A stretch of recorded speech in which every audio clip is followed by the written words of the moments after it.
She replaced me in a week, 7 days, and I've replayed that number in my head more times than I'd like to admit. Because when something you invested months, maybe years, into gets swapped out in 7 days, it doesn't just hurt, it destabilizes you. It makes you question your perception, it makes you question your value, it makes you question whether what you had was ever real in the first place. I keep thinking about how we ended the conversations, the tone, the way she said she needed time, the way she said she had to focus on herself, and then a week later there's someone else standing where I used to stand. So what was the truth? Was she grieving while I was still loving? Was she detaching while I was trying? Was I the only one still emotionally present toward the end? Because you don't replace someone in a week unless you were already halfway gone. That's the part that keeps echoing in my mind. You don't wake up on Monday heartbroken and by Sunday decide you're ready for someone new. That's not healing, that's transition. And if she transitioned that smoothly, that quickly, then maybe I wasn't as permanent in her world as she was in mine. And that realization stings more than the breakup itself, because breakups hurt. But being replaced fast, that attacks your identity. It makes you feel temporary. It makes you feel interchangeable. It makes you feel like you were just holding a spot until something better came along. And I hate that my mind even goes there. But when someone replaces you in a week, you start asking dangerous questions. Was I not enough? Was I boring? Was I too available? Did she already have him lined up? Was I just comfortable, not essential? And the scary part is, your brain doesn't just ask those questions, it starts believing them. You start comparing yourself to someone you don't even know. You start imagining that he must have something you didn't. More excitement, more dominance, more money, more mystery, more something. And now it feels like you lost a competition you didn't even know you were in. But love was never supposed to be competitive. It was supposed to be intentional, chosen, protected. And if she could swap me out in 7 days, then maybe what we had wasn't as protected as I thought. Maybe I was fighting for something that was already slipping away. Maybe I was loving someone who had already emotionally exited. And that's the part that hurts the most. Not that she found someone new, but that she found someone new that quickly, because that speed tells a story. And I'm still trying to figure out what that story says about me. I think what really messed with me wasn't just that she replaced me, it was how effortless it looked, how natural she made it seem. Like I was just a chapter she flipped past without rereading, because I'm still here sitting with it, still replaying the last conversations in my head, still wondering if I missed signs, still trying to understand where it actually started falling apart, and she's already smiling next to someone new. That kind of speed doesn't just hurt, it humiliates you. It makes you feel like you were the only one emotionally invested at the end. Like while you were trying to fix it, she was already detaching. Like while you were thinking, we just need time, she was thinking, I need someone else. And the scariest part, I don't know which version of reality is true. Was she already talking to him before we ended? Was I slowly being phased out while I was still trying to show up? Or did she just move on that fast because she can't be alone? Every scenario hurts in a different way. If she was already lining him up, then I was loving someone who was preparing my replacement. If she just needed validation that quickly, then I was never the emotional anchor I thought I was. And if she genuinely didn't feel anything after it ended, then maybe I meant less than I believed. That's what a 1-week replacement does to your mind. It makes you question the entire foundation. You start rewriting memories. That time she seemed distant, that time she picked a fight out of nowhere, that time she said she felt confused. Now they don't feel random anymore. Now they feel like early signs of an exit. And the worst part is realizing that you might have been the only one still emotionally inside the relationship toward the end, because you can't replace someone in a week unless you were already halfway gone. And that's the sentence that keeps echoing. Halfway gone. Maybe she left emotionally months ago. Maybe I was loving someone who had already checked out. Maybe the breakup wasn't the beginning of the end. Maybe it was just the announcement, and that realization shifts the pain, because now it's not just heartbreak, it's feeling blindsided, it's feeling like you were operating on outdated information, like you thought you were both building, but she was already packing. And I hate that this makes me question my value, because logically, I know someone moving on fast doesn't define me, but emotionally, it feels like it does. It feels like I was replaceable, interchangeable, temporary, and nobody wants to feel temporary in something they treated as permanent.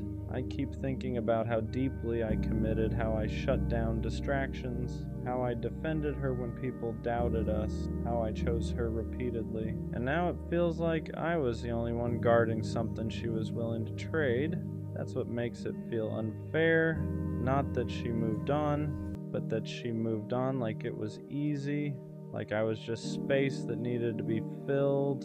And that's the dangerous thought, because I wasn't just space, I was time, I was effort, I was loyalty, I was presence. And if she could replace all of that in 7 days, then either she never fully valued it, or she never fully processed it. And I don't know which one hurts more, because if she didn't value it, then I misjudged everything. And if she didn't process it, then she's just distracting herself. But distraction still feels like replacement when you're the one left behind.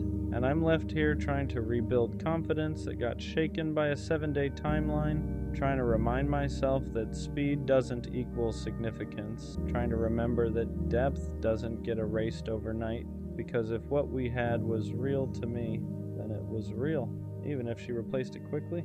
But still, 7 days. That number doesn't just represent time, it represents how fast someone can move on when you thought you meant more. And I'm still trying to figure out what that says about her and what it doesn't say about me. The part nobody prepares you for is how fast replacement attacks your confidence, not just your feelings, your confidence, because heartbreak hurts your chest, but being replaced quickly hits your ego. And ego isn't pride, ego is identity. It's how you see yourself. And when someone moves on in a week, your brain starts filling in blanks you never wanted to think about. You start comparing yourself to someone you don't even know. What does he have that I don't? Is he more exciting, more unpredictable, more emotionally unavailable, more dominant, more detached? Did she need someone less steady, less serious, less invested? You start dissecting yourself like you were the problem to be solved. And that's dangerous, because now it's not just about her moving on, it's about you feeling like you lost to someone else, like this was a competition, like you were weighed against another option and didn't measure up. But here's the part that doesn't get talked about. If someone can replace you in a week, they didn't replace you. They replaced the role, they replaced the attention, they replaced the space, they replaced the feeling of not being alone. But connection, real connection, that doesn't get swapped that quickly. You can substitute company, you can substitute validation, but you can't duplicate depth overnight. And I have to keep reminding myself of that, because when you see them laughing together, posting together, looking comfortable together, your mind doesn't care about logic. It sees images and it translates them into meaning. They're happier. She upgraded. You weren't enough. But images don't show history.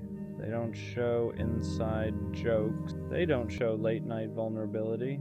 They don't show how deeply you invested. They show a moment, and moments are easy to manufacture. Depth takes time, and if she replaced me in 7 days, then either she had already emotionally left long before we officially ended, or she doesn't process loss the way I do. And both are hard to accept, because if she left emotionally before I did, then I was loving someone who was already gone. And if she doesn't process loss deeply, then I was loving someone who doesn't sit with pain. She escapes it. And escape looks like replacement when you're the one grieving. I won't lie though. Part of what hurts is feeling disposable. Like I was just a chapter. Like I was just a phase. Like I was someone she needed for that season. And once it was over, I was easy to move past. But here's what I'm starting to understand. People who move on that quickly aren't necessarily healed. They're avoiding, They're filling silence. They're covering discomfort because sitting alone after a breakup is uncomfortable. It forces reflection. It forces accountability. It forces grief. And not everyone has the emotional discipline to sit with that. Some people run straight into the next distraction, not because the previous person meant nothing, but because feeling nothing feels easier than feeling everything. And I need to remember that her timeline isn't a measurement of my worth. It's a reflection of her coping style. Still, that doesn't erase the sting, because I'm still here thinking about what we had. Still processing, still grieving, still reconstructing my confidence, and she's already building something new. That imbalance feels unfair, like I'm stuck in emotional traffic while she sped through the exit ramp, and maybe that's the hardest pill to swallow. Not that she found someone else, but that she found someone else while I'm still untangling myself from what we were. It makes you feel behind, like you're losing, like you're weaker for caring longer, but caring longer isn't weakness, it's depth, and depth doesn't reset in 7 days. So maybe the real truth is this: she replaced the position, but she didn't replace the impact. And if what we had was real to me, then it mattered, even if she chose not to sit in it, even if she chose speed over reflection, because I would rather be the one who feels deeply than the one who forgets quickly. 7 days might look like replacement, but sometimes it's just avoidance in disguise. And one day, when the distraction fades, she might finally sit with what I've been sitting with this whole time, and by then I'll be further ahead emotionally than she ever was, not because I moved on faster, but because I actually processed it. And that's something nobody can replace in a week. The worst part about her replacing me in a week isn't even the new guy, it's the silence that came with it, because when someone moves on that fast, they don't just leave you, they erase you. The calls stop, the inside jokes disappear, the routine you built together vanishes, and suddenly the person who used to know your schedule, your moods, your patterns is giving that attention to someone else. That's what makes it feel unreal, because it's not just that she found someone new, it's that she redirected everything so easily. The same energy, the same time, the same effort, just different face. And that's when your mind spirals into the dangerous place. If she can give someone else what she gave me that quickly, was it ever special? That question hits hard, because we don't just want to be loved, we want to feel irreplaceable. We want to feel like what we built had weight, like it left a mark, like it couldn't just be swapped out like a profile picture. And when she replaced me in 7 days, it felt like I was lightweight, like I was something she could carry easily and set down just as easily. But here's the thing I keep wrestling with. Maybe it wasn't easy. Maybe it just looks easy. Social media never shows grief. It doesn't show reflection. It doesn't show confusion. It shows highlights. And maybe what I'm seeing is the highlight reel of her coping, because moving on quickly doesn't always mean you didn't care. Sometimes it means you can't sit still with pain. Sometimes it means you need distraction to avoid accountability. Sometimes it means you'd rather build something new than examine why the last thing broke. But none of that makes it easier to watch, because while she's building new memories, I'm still dismantling old ones. I'm still processing the last conversation, still remembering the way she used to look at me, still trying to figure out when it started fading. And that imbalance makes you feel like you lost twice. You lost the relationship, and you lost the race to move on. And I hate that it feels like a race, because healing shouldn't be competitive. But when someone replaces you in a week, it feels like you're the only one still standing in the wreckage, like she walked away from the crash without even looking back, and you're still checking for broken pieces. What hurts even more is knowing I didn't have a backup. I didn't have someone lined up. I didn't have a just in case. When we ended, it was just me in the silence, and I chose to sit in it, not because I wanted to suffer, but because I respect what we had enough to process it properly. So when she jumped into something new that fast, it felt like I was the only one honoring the history, like I was the only one treating it like it mattered. And that's a lonely feeling, to believe something was significant and watch the other person treat it like it was temporary. But maybe the truth is simpler. Maybe she didn't replace me. Maybe she replaced the feeling of being alone. Maybe she replaced the discomfort. Maybe she replaced the emptiness, because some people don't know how to sit with themselves after something ends. They need noise. They need attention. They need someone new to prove they're still wanted, and if that's the case, then her moving on in a week says more about her relationship with silence than it does about my value. Still, that doesn't stop the thoughts, because at night, logic fades and emotion gets loud. In those moments, it feels like I wasn't enough.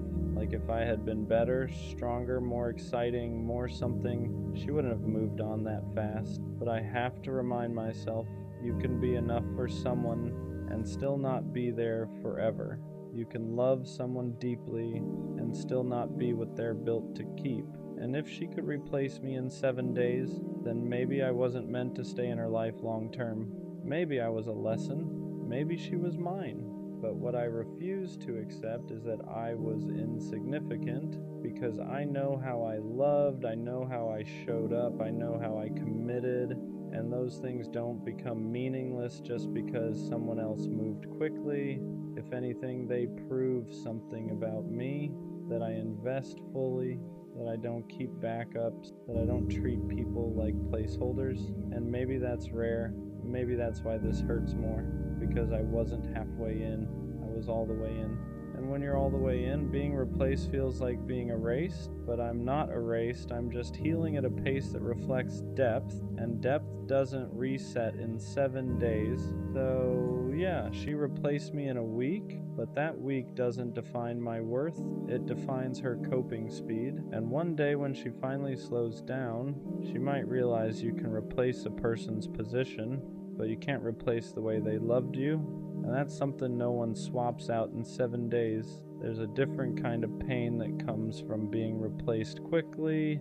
It's not just heartbreak, it's humiliation. And I don't mean humiliation in a loud, dramatic way. I mean the quiet kind, the kind where you sit alone thinking, how did I not see this coming? Because when someone moves on in a week, it makes you question your awareness. Were there signs I ignored? Did she emotionally detach months before I noticed? Was I holding on to something that was already slipping through my hands? And that's the part that messes with your head the most. Because now it's not just about losing her. It's about doubting yourself, your intuition, your judgment, your ability to read people. You start replaying moments that once felt normal. That random argument, that night she seemed distant, that time she picked up her phone and turned it away slightly, that period where she felt off but said she was fine. At the time, you trusted her words. Now you question everything, because if she replaced you in 7 days, your brain automatically assumes she had a head start. And whether that's true or not, the damage is the same. It makes you feel like you were the only one fully in it, like you were the only one fighting for something she had already decided to let go of.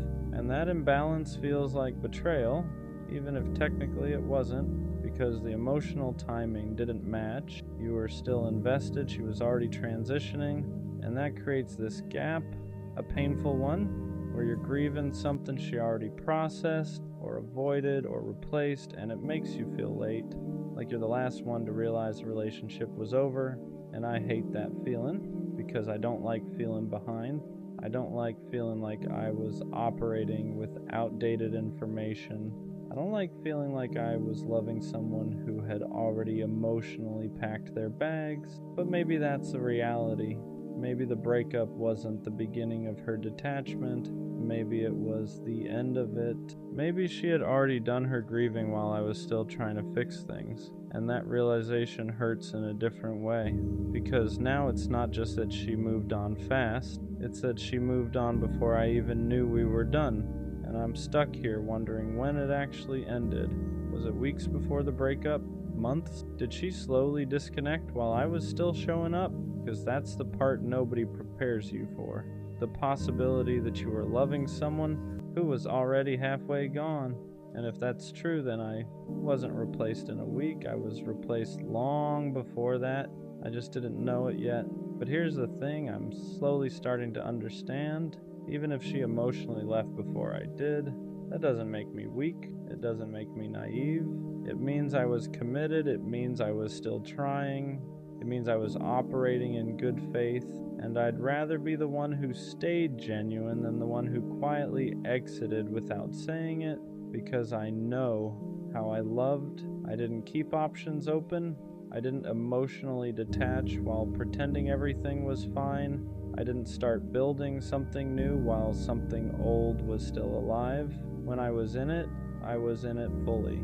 And if she replaced me in a week, then that says something about her capacity to detach, not about my capacity to matter. Still, that week will probably always sting, not because of the new guy, but because of what it symbolized. How quickly someone can shift focus, how fast attention can be redirected, how easy it can look to replace what felt permanent. But maybe permanence isn't about how long something lasts, maybe it's about how deeply it was felt. And if I'm still here processing it while she moved on fast, then maybe I was the one who felt it deeper.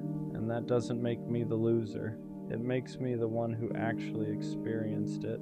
7 days might have been enough for her to move forward, but it's not enough to erase what I gave, and I refuse to let her timeline rewrite my value, because being replaced quickly hurts, but being genuine never does. There's something else that hurts about being replaced in a week. It makes you question whether you were ever chosen or just convenient, because if someone can transition that smoothly, that fast, it starts to feel like you were just occupying space, like you weren't irreplaceable, like you were temporary comfort, and nobody wants to feel like temporary comfort.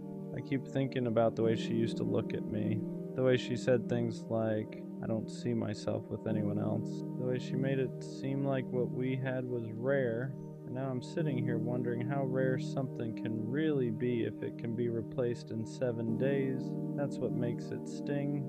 Because rarity isn't supposed to be swappable, depth isn't supposed to be interchangeable. If something is special, it's supposed to leave a gap when it's gone.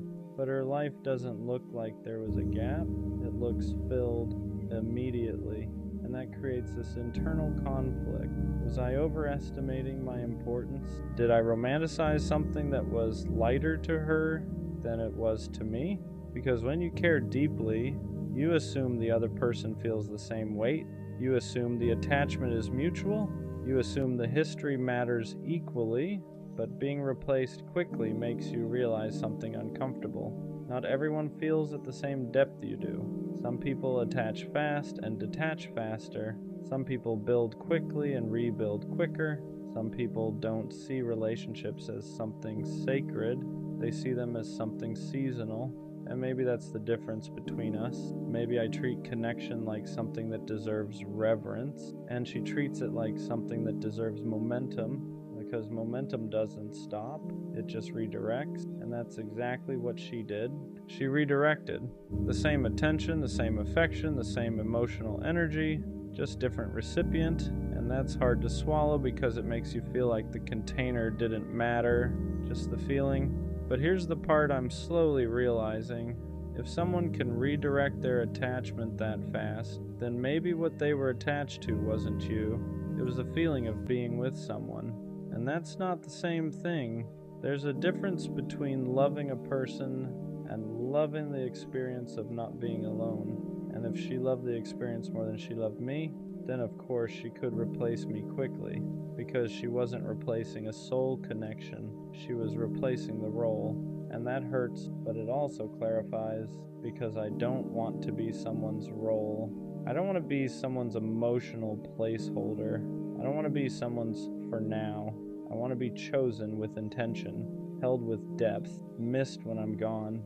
And if she could swap me out in a week, then maybe I wasn't held the way I thought I was. But that doesn't mean I wasn't valuable. It just means she didn't hold me deeply.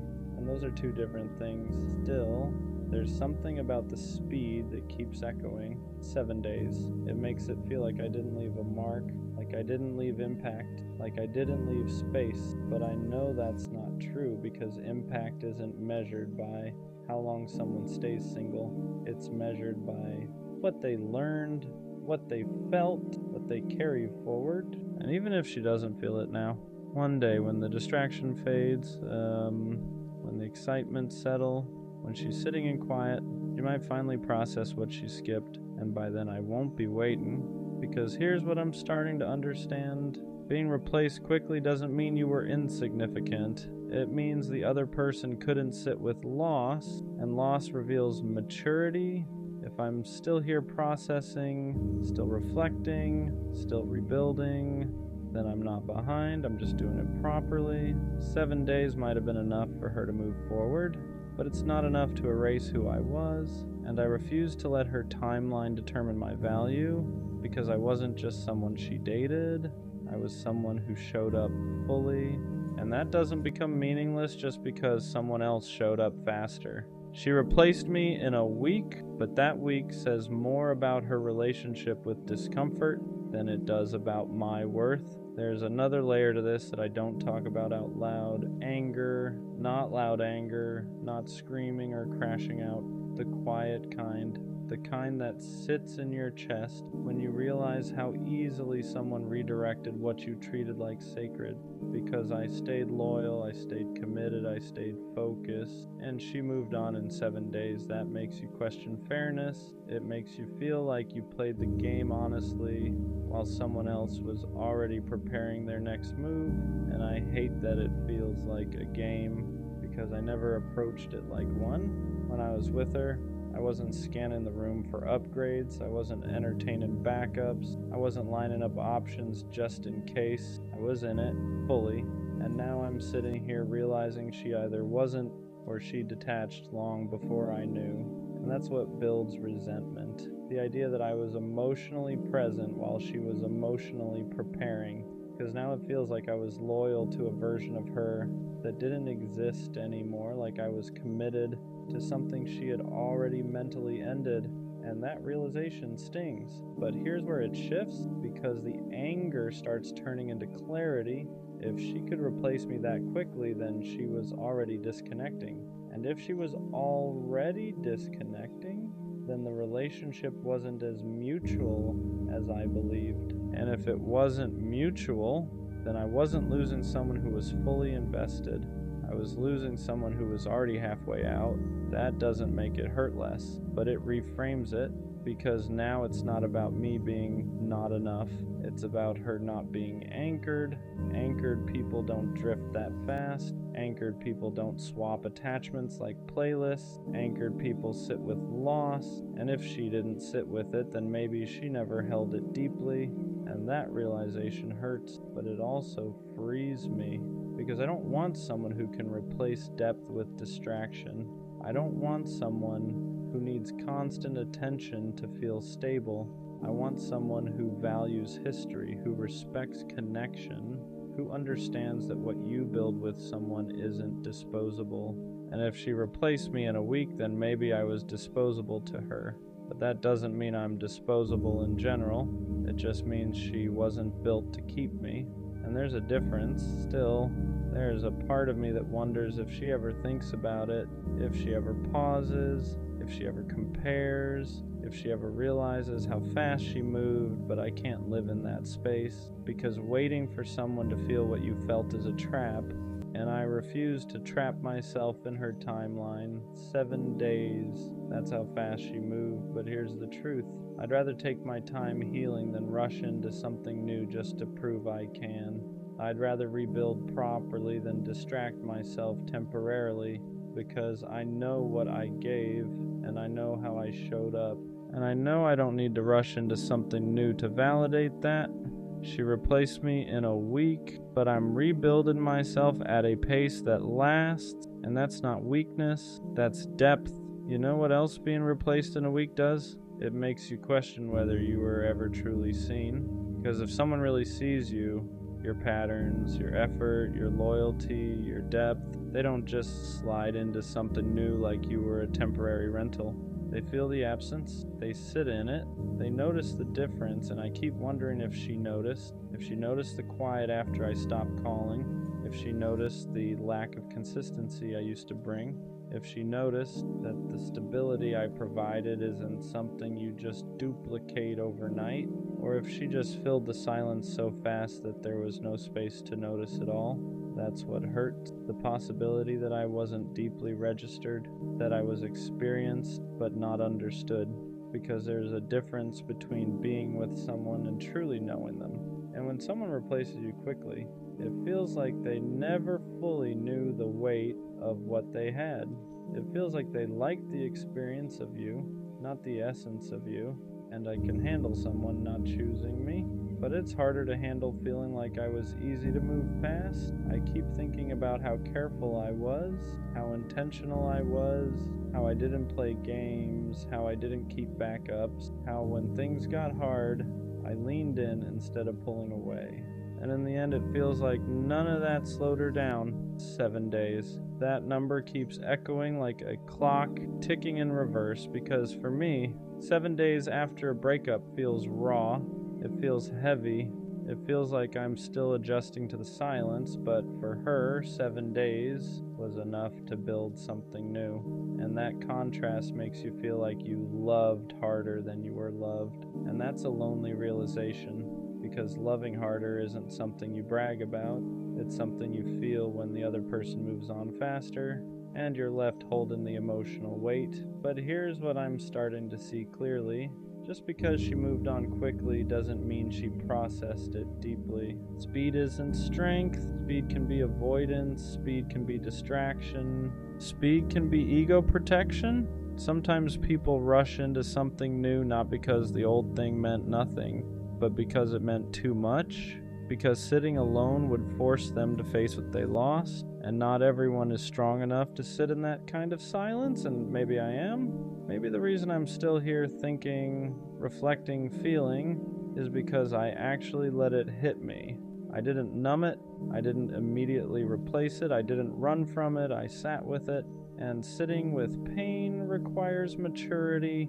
It requires discipline, it requires emotional depth. So maybe this isn't about me being less valuable, maybe it's about me being more capable of processing, and that's not weakness, that's growth. Still, there's something about knowing she's creating new memories that stings, because those were supposed to be ours. The random laughs, the new places, the inside jokes. Now someone else gets that version of her, and I have to let go of the idea that it was only meant for me. And that's hard, but here's the truth I can't ignore anymore. If she could replace me in a week, then I was loving someone who wasn't built to stay long term. Because people who are built to stay don't detach that fast. They don't redirect that easily. They don't swap depth for novelty overnight. And I don't want someone who can treat connection like it's interchangeable. I want someone who understands the weight of history. Who understands that what you build with someone isn't disposable? Who understands that real attachment doesn't reset in 7 days? So yeah, she replaced me in a week, but I'm rebuilding myself in a way that lasts longer than a rebound ever will. And when I look back at this one day, I won't just remember the hurt, I'll remember the clarity, because being replaced quickly doesn't mean you were insignificant. It means the other person wasn't anchored, and I refuse to confuse someone else's instability with my lack of worth. 7 days might have been enough for her to move forward, but it's not enough to erase what I was. And one day, when I'm with someone who values depth the way I do, this week won't define me. It'll just be proof that I was never meant to stay where I was easily replaced. At some point, the hurt turns into something quieter. Not lighter, just quieter. Because you can only replay 7 days so many times before your brain gets tired of the echo. And when the noise slows down, clarity starts creeping in. I started asking myself a different question. Not why did she replace me so fast, but why am I measuring my value through her speed? Because that's what I was doing without realizing it. I was using her timeline as a mirror. If she moved on quickly, I must not have mattered deeply. If she looks happy, I must have been replaceable. If she didn't hesitate, I must not have left impact. But that logic is flawed. Her speed is not a measurement of my depth. Her distraction is not a reflection of my worth. Her ability to move forward quickly doesn't erase the way I showed up. And once I started separating those things, something shifted, because I know how I loved. I know I was intentional. I know I was loyal. I know I didn't treat what we had like it was temporary. So if she did, that says something about her capacity, not my value. And I had to stop turning her coping style into my insecurity, because that's what I was doing. I was letting her rebound rewrite my confidence. I was letting her quick transition convince me I was forgettable. But forgettable doesn't leave you reflecting. Forgettable doesn't leave you rebuilding. Forgettable doesn't leave you questioning your own growth. What we had meant something, even if she chose not to sit in that meaning. And maybe that's the difference between us. I process, she replaces. I reflect, she redirects. I sit with the silence, she fills it. And neither is necessarily wrong, but one builds depth, the other builds distraction, and depth always wins in the long run. Because distraction fades, novelty fades, rebounds lose their adrenaline, and when that happens, whatever was avoided eventually resurfaces, and by then I won't be stuck in the same place, because while she rushed forward, I rebuilt properly, and rebuilding properly takes longer, but it lasts longer too. 7 days might have been enough for her to feel okay, but it wasn't enough for me to lose myself, and that's what matters. So yeah, she replaced me in a week, and for a while that felt like proof that I wasn't enough, proof that I was temporary, proof that I was easy to move past. But now it feels like proof of something else, proof that I love deeply, proof that I don't detach easily, proof that I don't treat connection like it's disposable. Because if I could have replaced her that fast and didn't, that says something. It says I value what I build. It says I respect history. It says I don't jump into something new just to soothe my ego. And I'd rather be the one who heals slowly than the one who forgets quickly. Because forgetting quickly doesn't mean you're strong. Sometimes it just means you're avoiding, and I don't want to avoid. I want to grow. I want to understand what worked, what didn't, what I tolerated, what I ignored. I want to rebuild my confidence without attaching it to someone else's timeline. She replaced me in a week, but she didn't replace my character. She didn't replace my loyalty.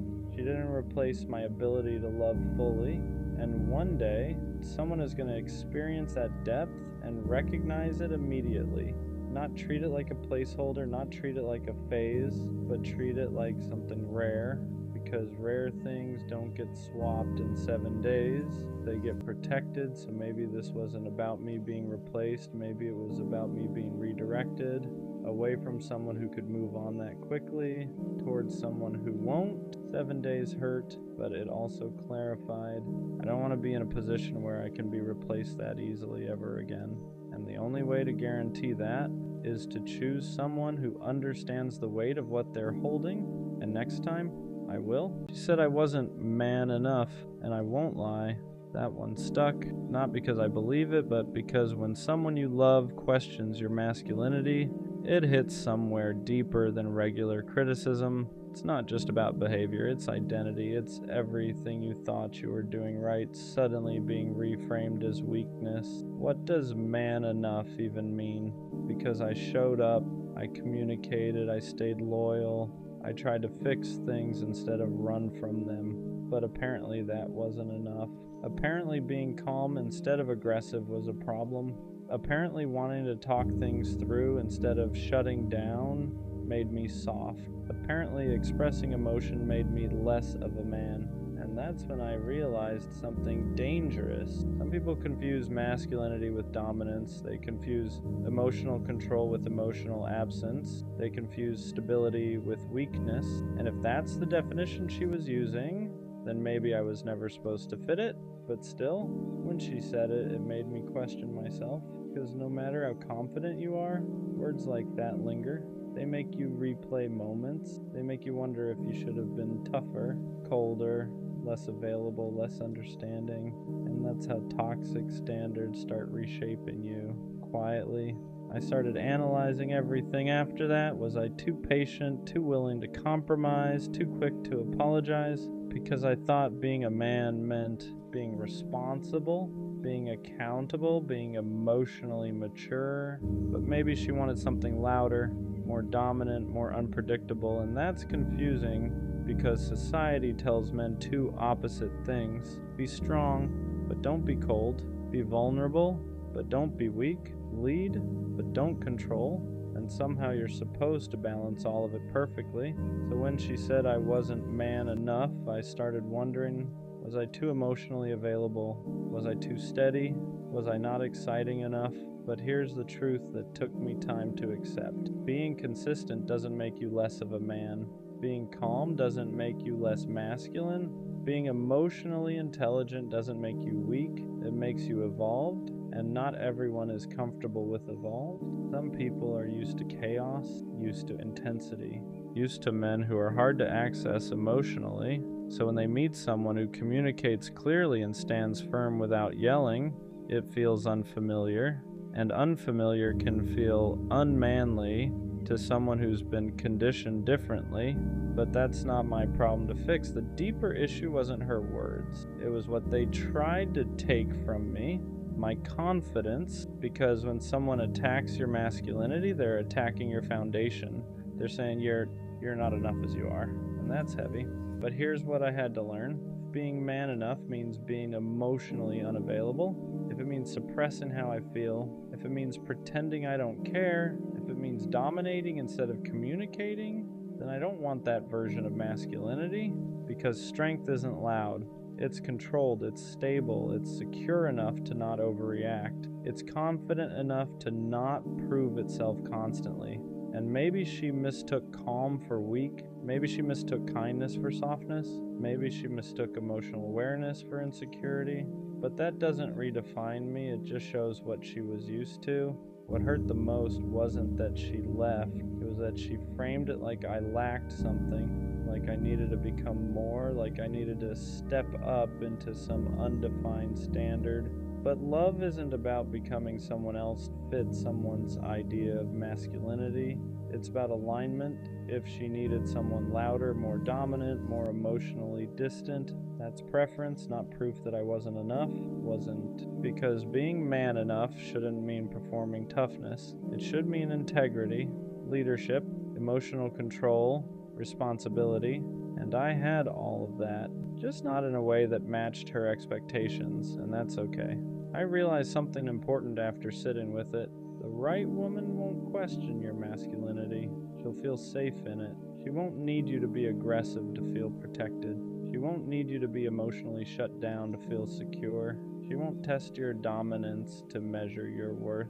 She'll recognize strength and stability. She'll see leadership and accountability.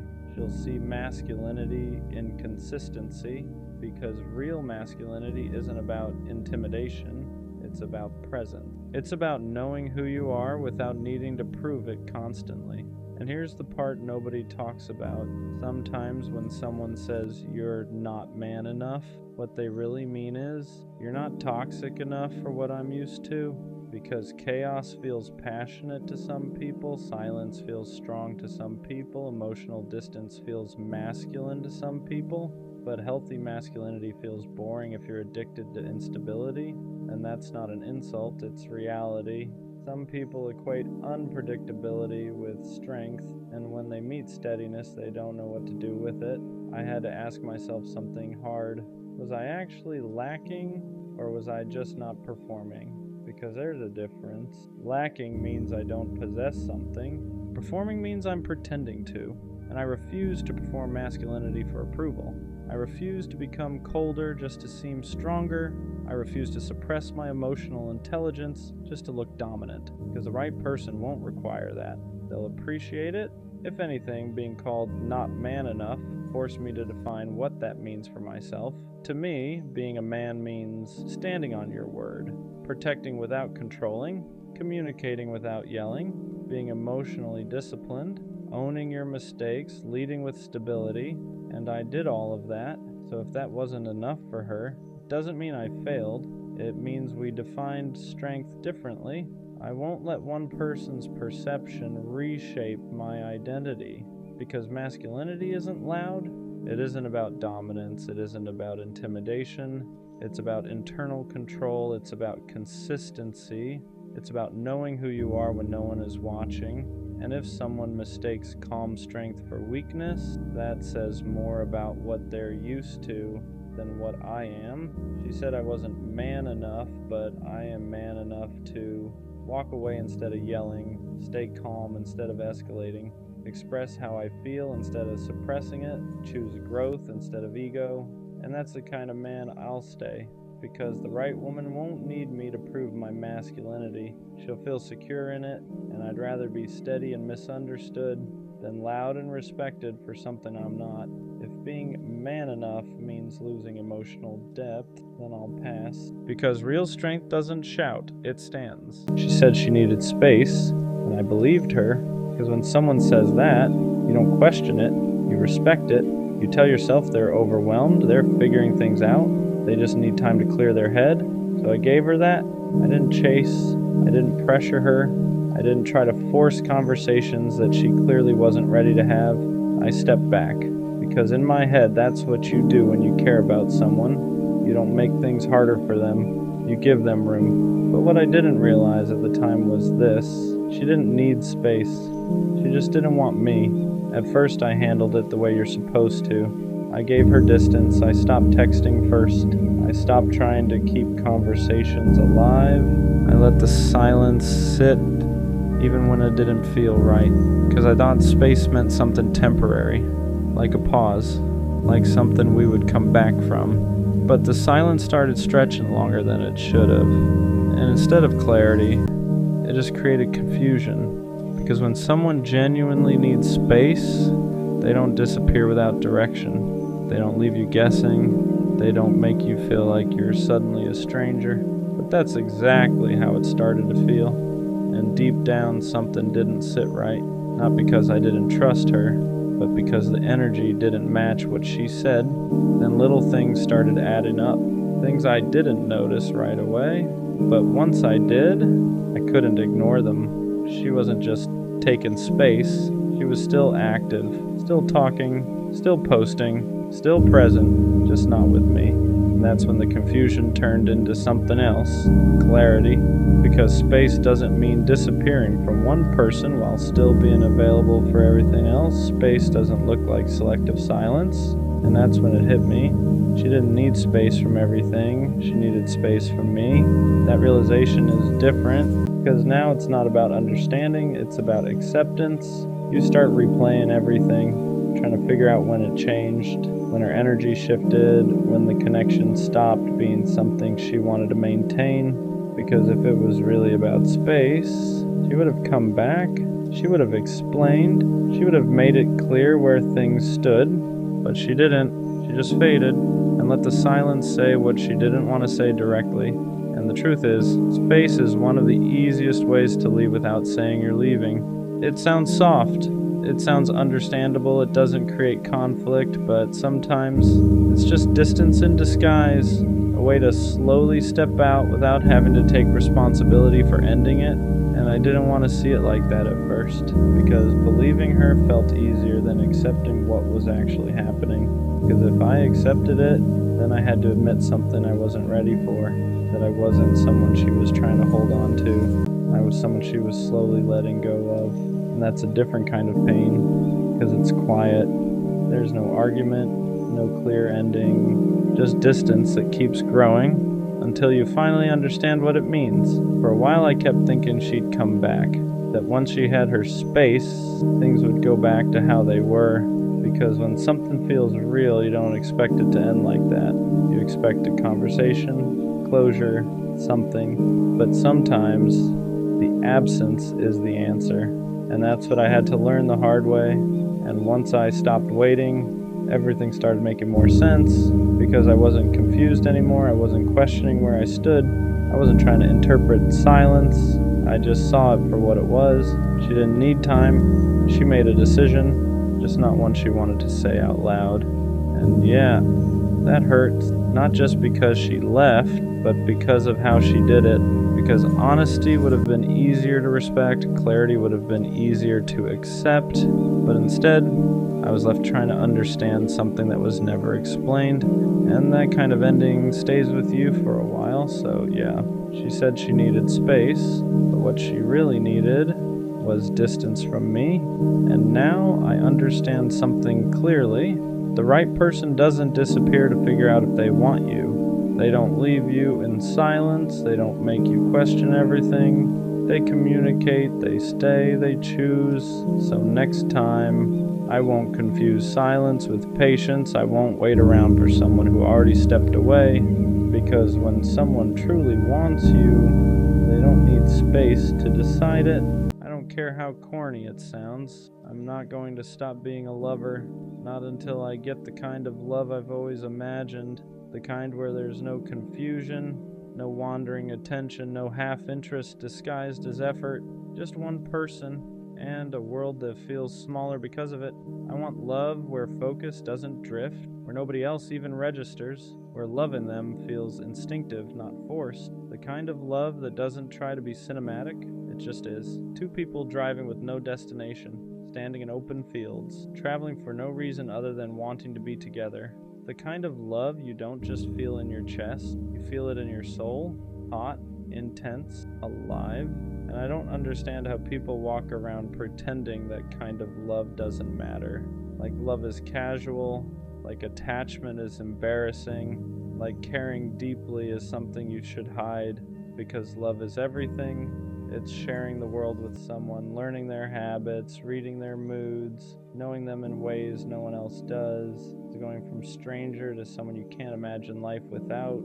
And yeah, love comes with risk, heartbreak, loss, pain, but I'm here for all of it.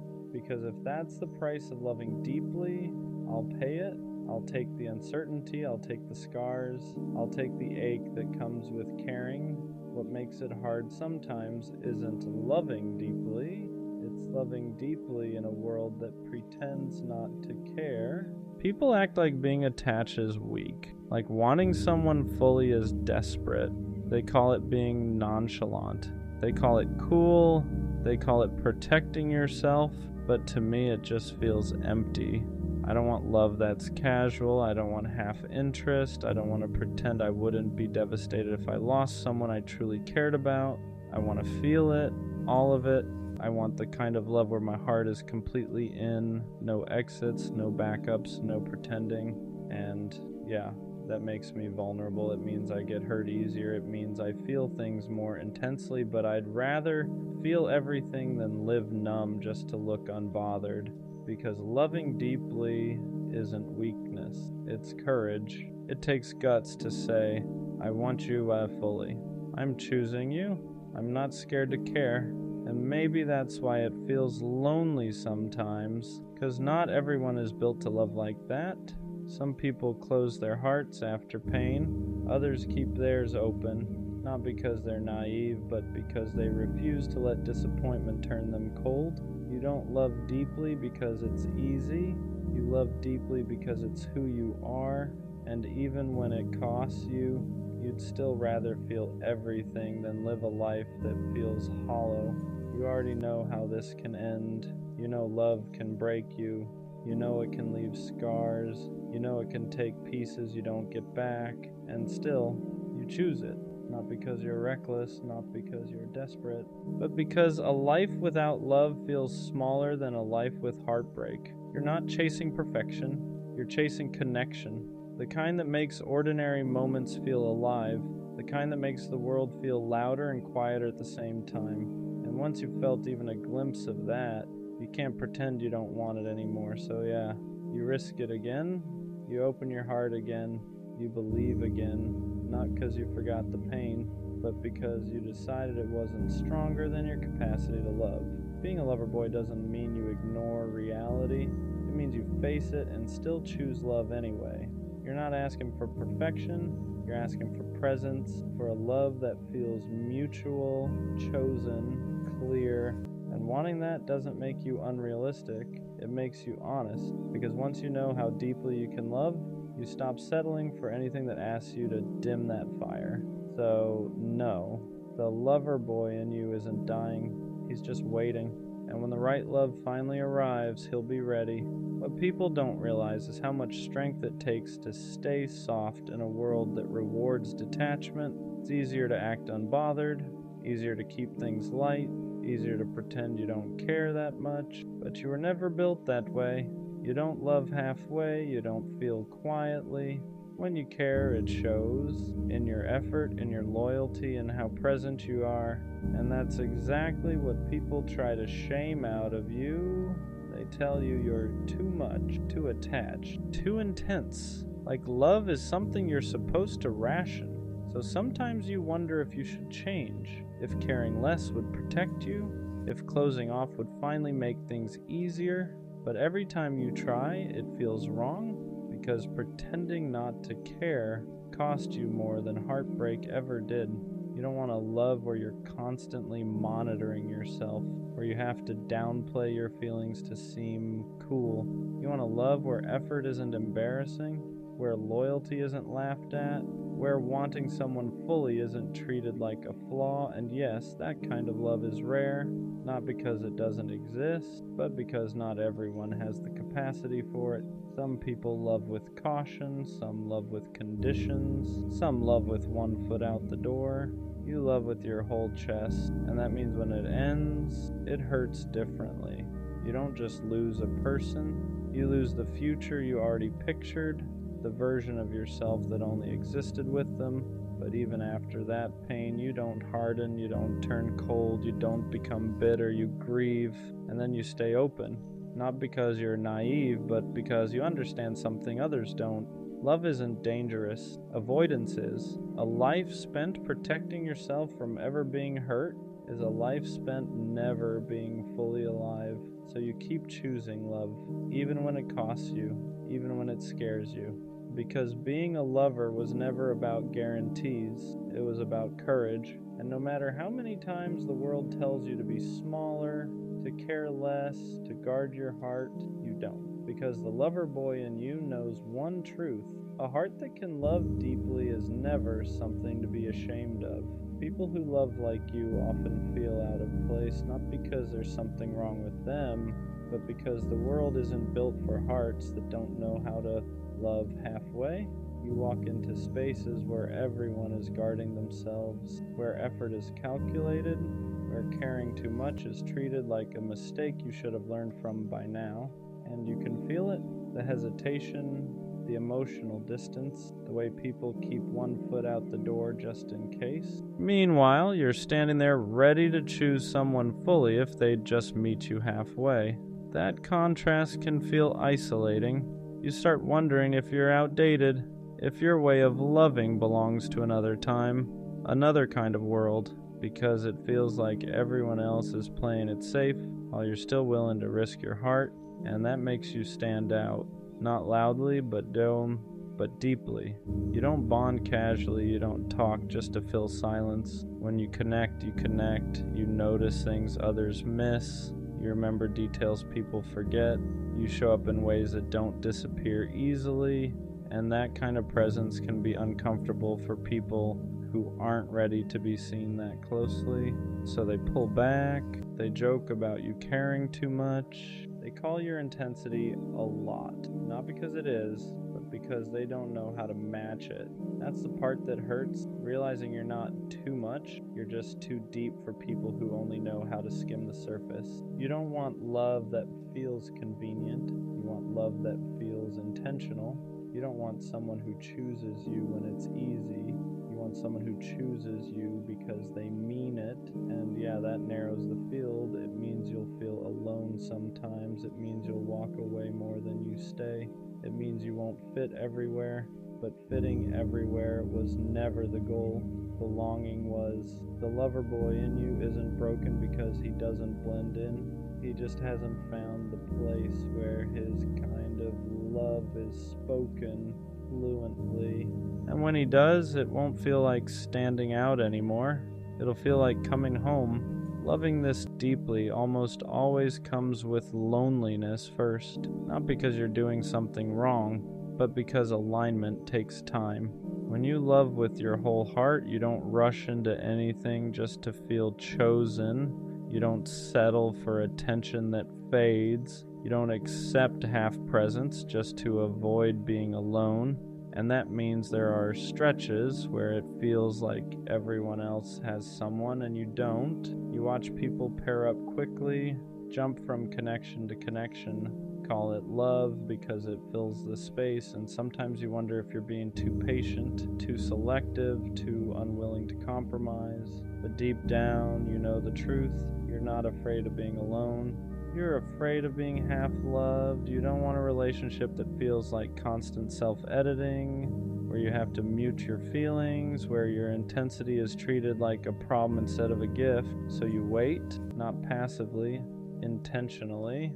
You keep your heart open, but your standards intact. And that's the lonely part no one talks about. Choosing alignment over company, choosing depth over distraction, choosing to sit with the emptiness rather than fill it with something that won't last. Some nights it feels heavy. You question whether it's worth it, whether anyone will ever meet you at the level you're willing to love. But then you remember something important. The love you want can't be rushed. It needs two people who aren't scared of closeness, who don't joke about vulnerability, who don't treat commitment like a trap. And until that shows up, being alone is still safer than shrinking yourself. The lover boy in you isn't lonely because he's lacking. He's lonely because he's waiting for something real. And real love doesn't arrive loudly. It arrives aligned. The lover boy gets misunderstood a lot. People look at the way you love and assume it comes from neediness, from insecurity, from not knowing how to be alone. But that's never been true. You don't love deeply because you're afraid of being by yourself. You love deeply because you know how to be alone and still choose connection. There's a difference. You're not reaching for someone to fill a void. You're reaching because you want to share a life you already know how to carry on your own. But in a world obsessed with detachment, depth gets mislabeled, caring becomes too much, consistency becomes clingy, wanting clarity becomes pressure, so people tell you to chill, to play it cool, to act like you don't care as much as you do. And for a while you try. You soften your words, you hold back your feelings, you pretend you're less invested than your heart actually is. But it never feels right. Because loving quietly when you feel loudly starts to feel like lying to yourself. You don't want to be mysterious. You don't want to be distant. You don't want to be someone who treats love like a game of leverage. You want honesty. You want effort that isn't embarrassing. Commitment that isn't mocked. Connection that doesn't require you to minimize who you are. And the truth is, people who can't handle that were never going to meet you where you stand anyway. They confuse emotional availability with weakness because they've never felt safe enough to offer it themselves. So they pull away, they joke, they keep things light, not because you're too much, but because your depth asks them to be real. And not everyone is ready for that. The lover boy isn't misunderstood because he loves wrong. He's misunderstood because he loves honestly in a world that prefers control. And one day, someone won't ask you to tone it down. They won't call your care extra. They won't flinch at your intensity. They'll recognize it because they've been looking for someone who loves like you, without fear, without games, without holding back. One thing people get wrong about you is thinking you lose yourself in love, that you disappear, that you abandon who you are, just keep someone close. But that's not what loving deeply means to you. You don't give your heart away blindly. You give it intentionally. You're aware of the risk. You feel the fear. You know exactly how much it can hurt, and you still choose to love, not because you don't value yourself, but because you refuse to live guarded out of fear. There's a difference between protecting your heart and closing it. Closing it is pretending you don't care. Protecting it is knowing when to walk away without turning cold. And that's something you had to learn the hard way. You've loved people who couldn't meet you emotionally, who enjoyed your warmth but never offered shelter in return. And each time you didn't lose your softness, you refined it. You learn to notice effort, to listen to consistency, to believe actions more than potential. You learned that loving deeply doesn't mean tolerating confusion. It doesn't mean waiting forever. It doesn't mean accepting less than what you give. So now you love with boundaries, not walls, boundaries. You stay open, but you don't stay where you feel unseen. You express yourself, but you don't beg to be understood. You give fully, but only where there's room for you. That's growth. The lover boy in you didn't harden, he matured. He learned that protecting his heart doesn't mean dimming his light. It means choosing spaces where that light is welcomed. And that's why when you love again, it won't consume you. It'll expand you, because this time you won't confuse intensity with imbalance. You'll recognize the difference between passion and peace. At some point, you stop mistaking chaos for passion. You stop thinking intensity means confusion. You stop believing love has to feel unstable to feel real. That shift doesn't happen overnight. It comes after loving people who kept you guessing, after giving effort that wasn't matched, after realizing how tired you were from loving alone in a two-person connection. Because for a long time, you thought love was supposed to feel urgent, heavy, like something you had to fight for. But real reciprocity feels different. It doesn't spike your anxiety. It doesn't make you question your place. It doesn't leave you replaying conversations or wondering if you asked for too much. Mutual love feels calm, not boring, steady. It feels like someone meeting your effort without keeping score, like someone choosing you without needing to be convinced. And at first, that kind of love almost feels unfamiliar, because you're used to proving yourself, used to earning attention, used to being the one who cares more. So when someone shows up consistently, communicates clearly, and doesn't flinch at your depth, your body has to unlearn the chaos. You have to remind yourself that peace doesn't mean lack of passion. It means safety. You don't feel smaller around them. You don't feel like you're too much. You don't feel like you need to dim anything. Your intensity doesn't scare them. It reassures them. And that's when it clicks. Love was never supposed to feel like survival. It was supposed to feel like partnership. The lover boy doesn't stop loving deeply. He just stops loving unevenly. He stops pouring into places that don't pour back. He stops calling inconsistency timing, stops calling confusion chemistry, stops calling bare minimum effort, because once you've tasted reciprocity, you can't go back. You can't unfeel what it's like to be met where you stand. And that's when loving deeply finally feels light. Loving deeply doesn't disappear. It just becomes selective. After everything you've felt, everything you've learned, you don't stop wanting connection. You stop giving it away too easily. You don't rush anymore, not because you're guarded, but because you understand your capacity. You know how much you give, how present you are, how deeply you attach, and you're careful about where that kind of love lands. That doesn't mean you're closed off. It means you're intentional. You don't entertain mixed signals. You don't romanticize inconsistency. You don't chase potential while ignoring reality. You pay attention now to effort, to follow through, to how someone shows up when things are calm, not just when things are exciting. Because you've learned that real love isn't proven in intensity alone. It's proven in consistency, and the people who are right for you won't be intimidated by that. They won't feel pressured by your depth. They won't joke about you caring too much. They won't need you to shrink to make them comfortable. They'll respect the way you love because they love the same way. That's the shift. You're not asking for more than before. You're just no longer accepting less. You still want closeness, still want loyalty, still want that kind of connection where the world feels quieter because someone chose you fully. But now you're patient with people, not with uncertainty. You're open to love, not to confusion. And that's how the lover boy grows. Not into someone colder, but into someone clearer. Someone who knows that loving deeply isn't about giving your heart to everyone who shows interest. It's about giving it to someone who knows how to hold it.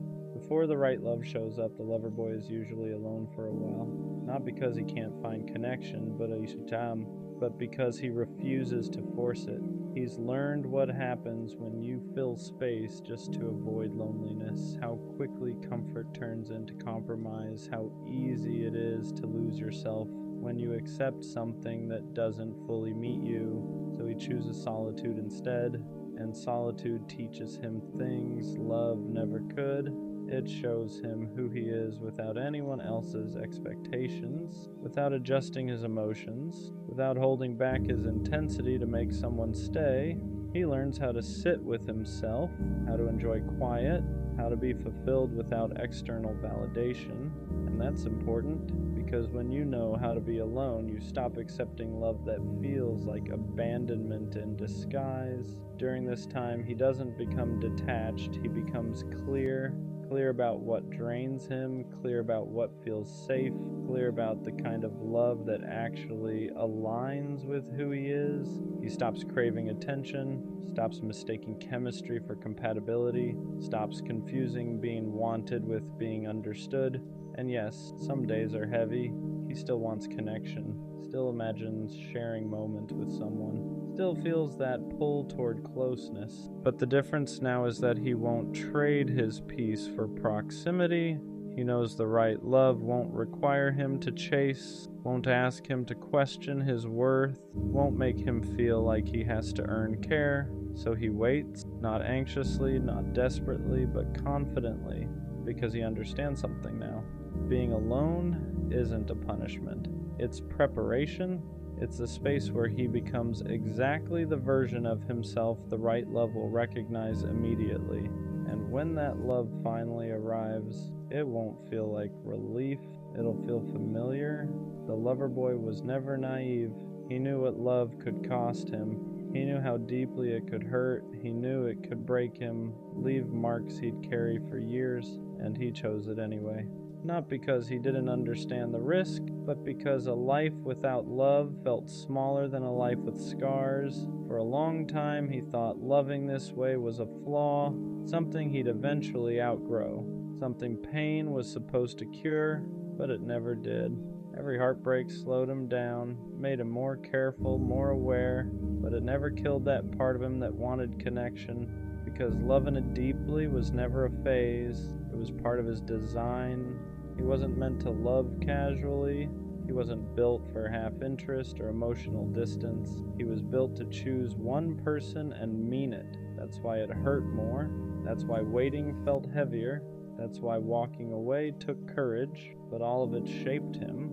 It taught him boundaries without bitterness, standards without arrogance, patience without self-abandonment. So now, when he looks back, he doesn't regret loving the way he did. He doesn't regret caring too much. He doesn't regret believing. He doesn't regret wanting something rare, because one day someone will meet him in that same place. They won't flinch at his intensity. They won't joke about his softness. They won't treat his loyalty like it's replaceable. They'll recognize it. And when that happens, everything will feel different. No anxiety, no confusion, no wondering where he stands, just clarity, effort that feels mutual, love that feels chosen, connection that doesn't require him to dim anything, and suddenly all the waiting makes sense. Not because it was easy, Dios, but because it protected him from settling for less than he was capable of giving. So no, the lover boy doesn't die, he doesn't disappear, he doesn't harden into someone unrecognizable. He just learns who deserves him, and when the right love finally arrives, he won't have to prove anything. He'll simply be met, and that's all he ever wanted. Leave her alone, bro. Not because you stopped caring, but because you cared longer than you should have. You gave her chances when she gave you confusion. You gave her patience when she gave you mixed signals. You showed up consistently while she showed up only when it was convenient. And the hardest part to admit isn't that she didn't choose you, it's that you kept choosing her even when she made it clear you weren't a priority. You stayed solid. You stayed available. You stayed hoping one day she'd wake up and finally see you the way you saw her. are, hoping one day she'd match your effort, your energy, your care, but she didn't, not because you weren't enough, but because she was comfortable. She liked knowing you were there, she liked the attention, the validation, the way you made her feel wanted, but she never wanted to give that same certainty back. You weren't her first choice, you were her safety net, her backup plan, her just in case. And staying in that position slowly destroys you. You start questioning yourself, start wondering if you're asking for too much, start lowering your standards just to keep her around. You tell yourself, maybe she's just busy, maybe she's scared, maybe if I'm more patient she'll change. But deep down you know the truth. Someone who truly wants you won't make you feel like you're fighting for their attention. They won't leave you guessing where you stand. They won't only show up when it benefits them, so leave her alone, not out of anger, not out of ego, not to prove a point. Leave her alone out of respect for yourself, because the moment you stop texting first, stop checking her stories, stop replaying conversations in your head, stop making excuses for her absence, you'll feel it, that quiet, that peace, and it'll feel unfamiliar at first because you've been living in chaos for so long you forgot what calm feels like. But that peace is real. It's the peace of no longer forcing something that was never meant to be mutual. The peace of choosing yourself after constantly choosing someone who wouldn't choose you back. She had her chance, she saw your heart, she saw your effort, she saw what you were willing to give, and if she didn't value you then, don't give her another opportunity to waste you again, because the right person won't need convincing. And the moment you truly let her go, you make room for someone who won't treat your love like an option. Choose yourself now. Walking away doesn't feel strong at first. It feels like withdrawal, like your chest is empty and heavy at the same time, like you're doing the one thing your heart keeps begging you not to do, because even when someone isn't good for you, your attachment doesn't just shut off. You still think about her when your phone lights up, still wonder if she noticed your silence, still catch yourself hoping she'll reach out just so you can feel chosen one last time. That's the part nobody talks about. Leaving someone you loved feels like betraying your own feelings. You start asking yourself if you gave up too soon, if maybe this time would have been different, if maybe you should have tried just a little harder. But here's the truth you keep avoiding. You already tried harder than she ever did. You weren't asking for too much. You were asking the wrong person. Someone who truly values you won't require you to disappear to be noticed. They won't need distance to realize your worth. They won't only miss you once you finally stop showing up. And yeah, she might notice now. She might text later. She might suddenly act interested once she feels you slipping away. But don't confuse curiosity with commitment. People hate losing access. They hate losing control. They hate realizing the person they took for granted finally chose themselves. That doesn't mean she changed, just means she felt the shift. And if you go back now, you'll teach her the same lesson again,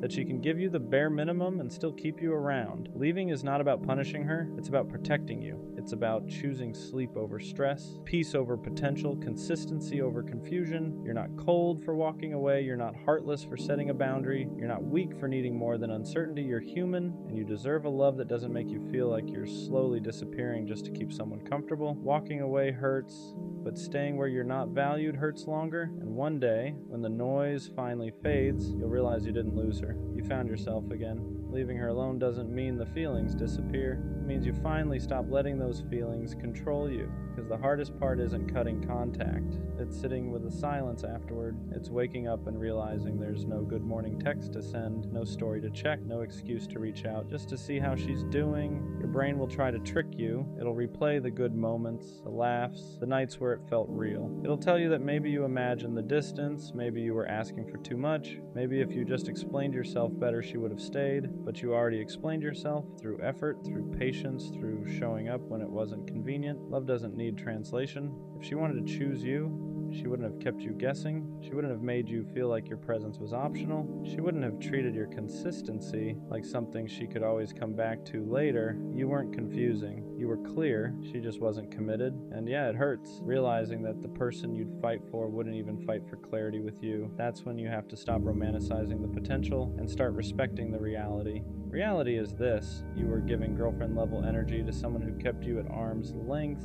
You were loyal to someone who wasn't sure she wanted you at all. Walking away feels unnatural because you're not used to choosing yourself first. You're used to being patient, understanding, giving people time to figure you out while you slowly lose pieces of yourself in the process. But love isn't supposed to cost you your peace. The moment you stop chasing, the moment you stop explaining, the moment you stop waiting for her to finally get it, you reclaim your power. And that scares people who have benefited from you staying small. You didn't lose her. You outgrew the version of yourself that was willing to accept half love, and this is only the beginning. And the truth you don't want to admit yet is that leaving her alone feels like you're losing something. Not because she was right for you, but because she became familiar. You got used to waiting, used to hoping, used to reading into crumbs like they were signs. You trained your nervous system to find comfort in inconsistency. So when you finally step back, your body panics before your mind understands. You'll feel restless. You'll feel tempted to break your own boundary. You'll pick up your phone for no reason, scroll, close the app, open it again, just to see if maybe this time she noticed you're gone. And that urge doesn't mean you made the wrong choice. It means you're detoxing from someone who kept you emotionally hungry. Because when someone keeps you half fed, you start confusing starvation with love. You tell yourself, maybe she just didn't know how much I cared. Maybe if I stayed a little longer, maybe I gave up too soon. But you didn't leave because you stopped caring. You left because you cared too much to keep abandoning yourself. You stayed long enough to know the pattern, the delayed replies,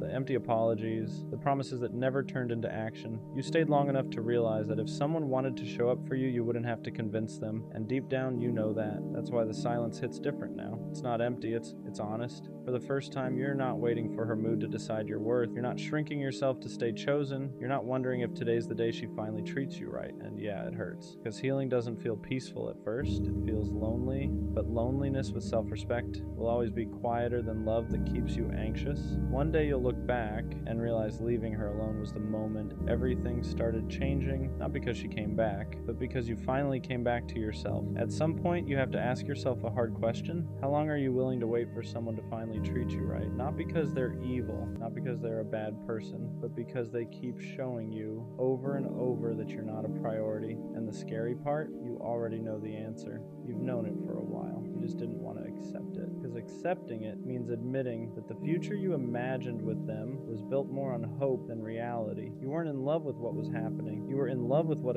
could have happened if they just showed up the way you needed. So you stayed, you waited, you overextended yourself, you gave patience to someone who gave you uncertainty, you gave loyalty to someone who gave you mixed signals, you gave understanding to someone who never tried to understand you, and every time they pulled away, you blamed yourself. Maybe I'm asking for too much, maybe I'm being dramatic, maybe this is just how love is, but love is not confusion. Love is not constantly guessing where you stand. Love is not feeling anxious every time your phone lights up or doesn't. Love doesn't make you feel replaceable. What really kept you stuck wasn't them. It was the version of you that believed walking away meant you failed, but leaving doesn't mean you lost. It means you finally stopped losing yourself, because staying with someone who makes you feel unwanted slowly erodes your confidence in ways you don't notice at first. You stop speaking up. You stop expecting effort. You start accepting bare minimum behavior and calling it maturity. You start shrinking your needs so you don't scare them away, and that's when love stops being love and starts becoming survival. You don't need to be less to be loved. You don't need to be quieter, cooler, easier, more convenient. The right person won't feel overwhelmed by your care. They won't feel annoyed by your presence. They won't treat your love like something disposable. They'll meet you where you are instead of making you feel like you're always asking for too much.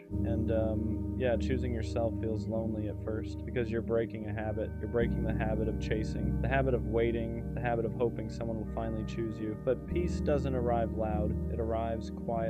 In the moments you stop checking your phone, stop explaining yourself, stop wondering why you weren't enough. One day you'll realize you don't miss them. You miss who you were before you started doubting your worth, and that version of you, they're still there. You didn't lose love, you protected it. You didn't walk away from something good. You walked away from something that was slowly breaking you. And that's not weakness, that's growth. And what nobody tells you is that once you finally stop chasing them, that's when everything gets quiet. Not empty quiet, honest quiet. No more checking your phone every 5 minutes. No more replaying conversations in your head, wondering if you said the wrong thing. No more anxiety before hitting send. No more hoping today will be the day they suddenly care more. At first it feels uncomfortable because chaos became familiar. Confusion felt normal, and peace feels strange when you're not used to it. You might even miss them for the wrong reasons. Not because they treated you well, but because your nervous system got addicted to inconsistency. You got used to highs and lows, to feeling chosen one day and invisible the next, to chasing validation instead of receiving love. That kind of pattern messes with your head. It makes you mistake emotional stress for passion. It makes stability feel boring and uncertainty feel exciting. But real love doesn't keep you guessing. It doesn't disappear when things get inconvenient. It doesn't require you to earn basic respect. Real love feels safe not dull, not dramatic, safe. And when you finally step away, you start noticing things you ignored before, how drained you were, how much energy you poured into someone who barely poured back, how often you made excuses for behavior that hurt you. You start realizing how much love you actually have to give, how deeply you care, how loyal you are when you choose someone. And instead of feeling ashamed of that, you begin to see it as strength, because one day someone will meet that energy without hesitation. They won't flinch when you care deeply. They won't pull away when things get real. They won't make you feel like you're asking for too much just by being yourself. They'll choose you without you having to beg. They'll show up without being reminded. They'll make you feel wanted without confusion. And when that happens, you'll look back at the version of you who stayed too long, and you won't feel regret. You'll feel proud that you learned, proud that you walked away, proud that you chose peace over potential, because letting go wasn't the end of your story. It was the moment you finally made space for something better. At some point, you have to accept a hard truth. If they wanted to show up, they would have. If they cared the way you cared, you wouldn't be confused. You wouldn't be questioning where you stand. You wouldn't be asking strangers for advice just to understand their silence. Love isn't subtle. Effort isn't hidden. Interest doesn't need decoding. When someone wants you in their life, they make space, not excuses, not delays, not half responses at midnight when they're bored. And the reason it hurts so much to accept this is because you invested emotionally before you were ever chosen properly. You imagined futures, you pictured moments that never actually happened. You fell in love with potential instead of reality. That's not weakness, that's hope. But hope becomes dangerous when it keeps you stuck, when it convinces you to stay loyal to someone who treats you like an option, when it makes you believe that patience will eventually turn into priority. It won't. People don't suddenly wake up and value you after months of showing you they don't. They don't magically learn how to love you correctly once they realize you'll stay no matter what. If anything, they learn they don't have to try.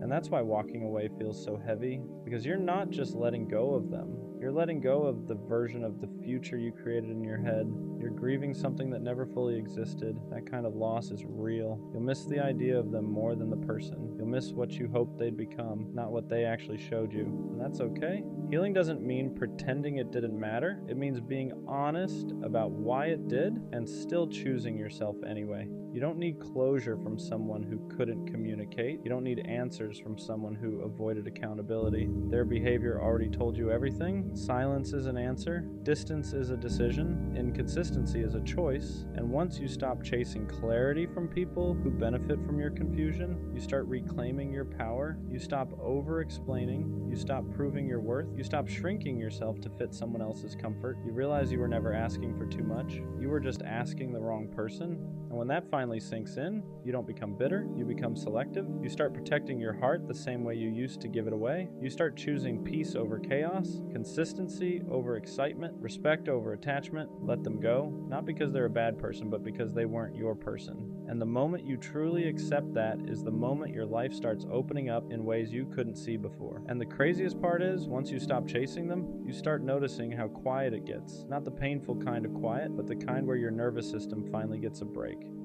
No more checking your phone every 5 minutes. No more rereading old messages trying to find meaning. No more wondering if today will be the day they suddenly choose you. You realize how much energy you were burning just trying to feel secure with someone who never offered stability. That constant anxiety, that wasn't love. That was your intuition fighting against your attachment. Real love doesn't leave you guessing. It doesn't make you feel disposable. It doesn't require you to abandon yourself just to stay connected. And yeah, letting go hurts at first. There's withdrawal. There's nights where you want to reach out, where your fingers hover over their name, where you almost convince yourself to send that one last message. But every time you don't, you build a little more self-respect. You start realizing how much of yourself you gave away to someone who never protected your heart the way you protected theirs. You weren't asking for perfection. You were asking for presence. You were asking for effort. You were asking to matter. And one day someone will meet you where you are without you having to beg, explain, or wait. They won't make you feel like you're too much. They won't make you feel like you're replaceable. They won't make you question your value in moments of silence. But you don't get to that person if you keep clinging to the ones who treat you like an option. So let this be the moment you choose differently. Not out of bitterness, not out of revenge, but out of self-respect. Because the version of you that keeps chasing people who don't choose you deserves rest. And the version of you that finally walks away is the one that makes room for something real. A lot of people don't talk about how hard it is to walk away from someone you still care about, not because you don't see the red flags, but because you remember the good moments too clearly. You remember who they were in the beginning, the version of them that felt safe, the version that made you feel wanted, chosen, important, and you keep hoping that version will come back. That's what keeps you stuck. Not love, hope. Hope that if you wait a little longer, if you explain yourself one more time, if you give just a bit more patience, they'll finally show up the way you need them to. But hope can be dangerous when it's attached to someone who keeps proving they're not willing or ready to meet you halfway. Because every time you ignore their actions and listen to their potential instead, you teach yourself that your needs are negotiable. You start accepting inconsistency as normal, mixed signals as effort, bare minimum as love, and slowly, you stop recognizing yourself. You become quieter, more anxious, more forgiving than you should be. You start blaming yourself for their lack of effort. Maybe I asked for too much. Maybe I'm overreacting. Maybe this is just how relationships are. But deep down, you know the truth. Love isn't supposed to feel like constant confusion. It isn't supposed to drain you more than it fills you. And it definitely isn't supposed to make you feel alone while you're still technically with someone. That's when you have to be honest with yourself. Not about how much you love them, but about how much staying is costing you. Because loving someone shouldn't mean losing yourself in the process. And what hurts the most is realizing that you were willing to do the hard things for someone who wouldn't even do the simple ones. You showed consistency, they showed convenience, you communicated your feelings, they avoided uncomfortable conversations, you stayed when things got messy, they pulled away the moment effort was required, and yet you still questioned yourself, you still wondered if you were the problem, if you were asking for too much, if you were expecting love the wrong way. But love isn't complicated like that. People make time for what matters to them. They protect what they value. They don't leave you guessing where you stand. The truth is, some people don't lose you because they don't care. They lose you because they never learned how to care properly. They want connection without responsibility, attention without commitment, love without effort. And you can't teach someone how to show up if they don't want to. That's why leaving isn't weakness, it's self-respect finally getting louder than attachment. It's choosing peace over potential, reality over hope, self-worth over familiar pain. Walking away doesn't mean what you felt wasn't real. It means you finally decided that you are real too. And one day you'll look back and realize that the moment you stopped chasing was the moment your life got quieter, lighter, clearer. Because the right person won't make you feel like love is something you have to earn. They'll choose you without being convinced. You stayed longer than you should have because you believed in what could be, not what actually was. You kept replaying the good moments, convincing yourself they meant more than the silence, the distance, the excuses. You ignored the way your chest felt heavy every time you waited for a reply. You ignored how drained you felt after giving everything and receiving the bare minimum. That wasn't love making you tired. That was imbalance. Real love doesn't leave you anxious. It doesn't make you feel disposable. It doesn't turn your patience into pain. And the hardest truth to accept is that some people are comfortable letting you overextend as long as it benefits them. They don't stop you. They don't reassure you. They just take until one day you finally stop giving. And when you do, they feel it. Not because they miss you, but because they miss the access. That's when they reach out. That's when they suddenly care. That's when confusion turns into regret. But by then, you've already changed. You're no longer begging to be chosen. You're no longer shrinking to fit someone else's emotional limits. You're choosing yourself the way you always wished they would choose you. And that choice, that's where your healing actually starts. At some point, you stop missing them and start missing who you were before you questioned your worth for them, before you reread messages trying to find meaning that wasn't there, or you blamed yourself for someone else's lack of effort. That's when it really hits you. You didn't lose them. You lost yourself trying to keep them. You became quieter. You thought twice before speaking. You downplayed your needs so you wouldn't seem like too much. And the crazy part is they never asked you to do that. You did it because you cared. You did it because you were afraid that being fully you would push them away. But love that only survives when you make yourself smaller was never meant to last. Real love doesn't need you to perform. It doesn't need you to chase. It doesn't make you feel replaceable the moment you stop overgiving. And once you understand that, you stop romanticizing the bare minimum. You stop calling inconsistency mystery. You stop calling neglect space. You You stop calling emotional distance busy.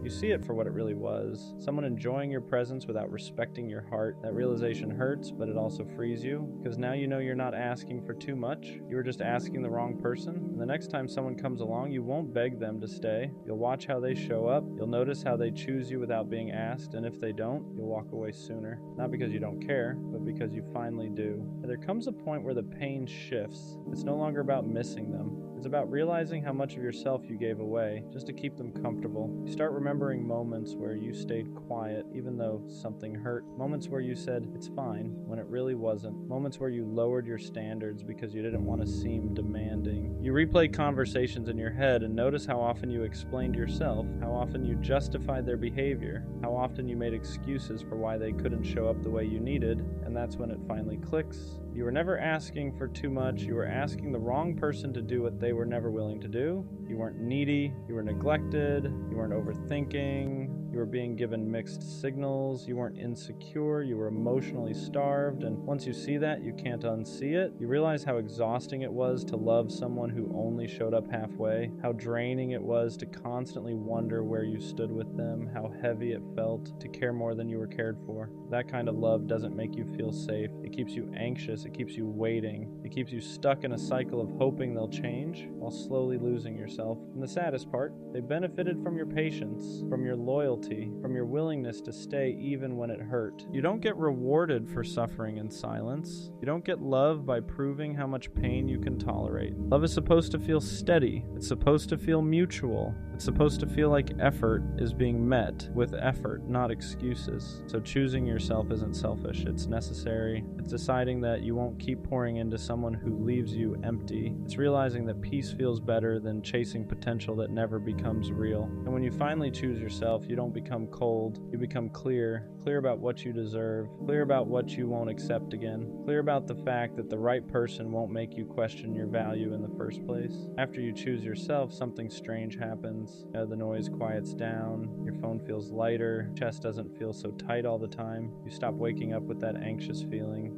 wondering if today will be the day they finally show up for you or disappoint you again. You stop checking your phone every 5 minutes, stop rereading old messages, stop trying to decode tone, timing, silence, because you finally understand that love was never supposed to feel like a puzzle, and that's when you realize how much energy you were wasting on someone who was unsure about you while you were sure about them. You were loving from a place of hope. They were loving from a place of convenience. You wanted depth.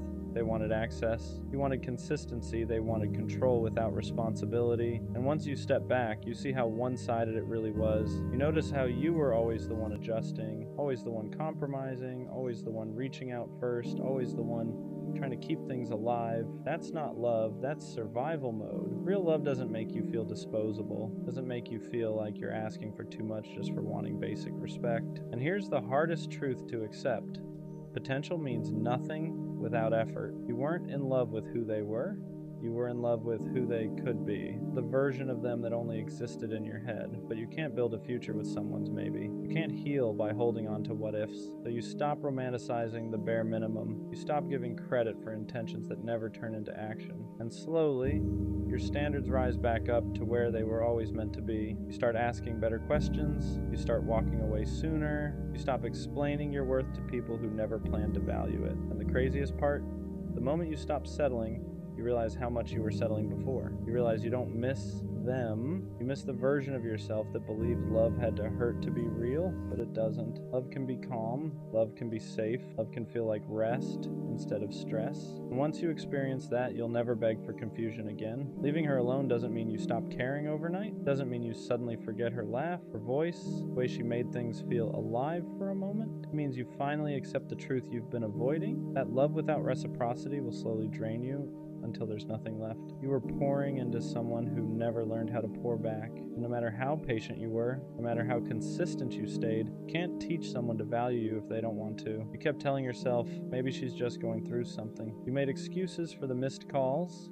the late replies, the emotional distance. You told yourself love was supposed to be patient, that real men stay, that walking away meant you didn't try hard enough. But here's the part nobody talks about. There's a difference between being patient and being neglected. There's a difference between loyalty and self-abandonment, and you cross that line without even realizing it. Every time you texted first, every time you ignored your own gut, every time you accepted the bare minimum just to keep her close, you taught yourself that your needs came second. You shrank yourself to fit into a space she barely made room for. And that does something to you. It makes you question your worth. It makes you wonder why loving someone feels like punishment. It makes you think something is wrong with you. And the truth is, you were just loving the wrong person. Leaving her alone is the first time you choose yourself. It's the first time you stop begging for effort and start demanding peace. It's realizing that love isn't supposed to feel like anxiety, confusion, or constant doubt. The right person won't make you question where you stand. They won't make you compete with silence. They won't make you feel disposable. You don't need closure from her. You don't need one last conversation. Her actions already told you everything you needed to know. And as hard as it is, walking away now is what protects the part of you that still believes in real love.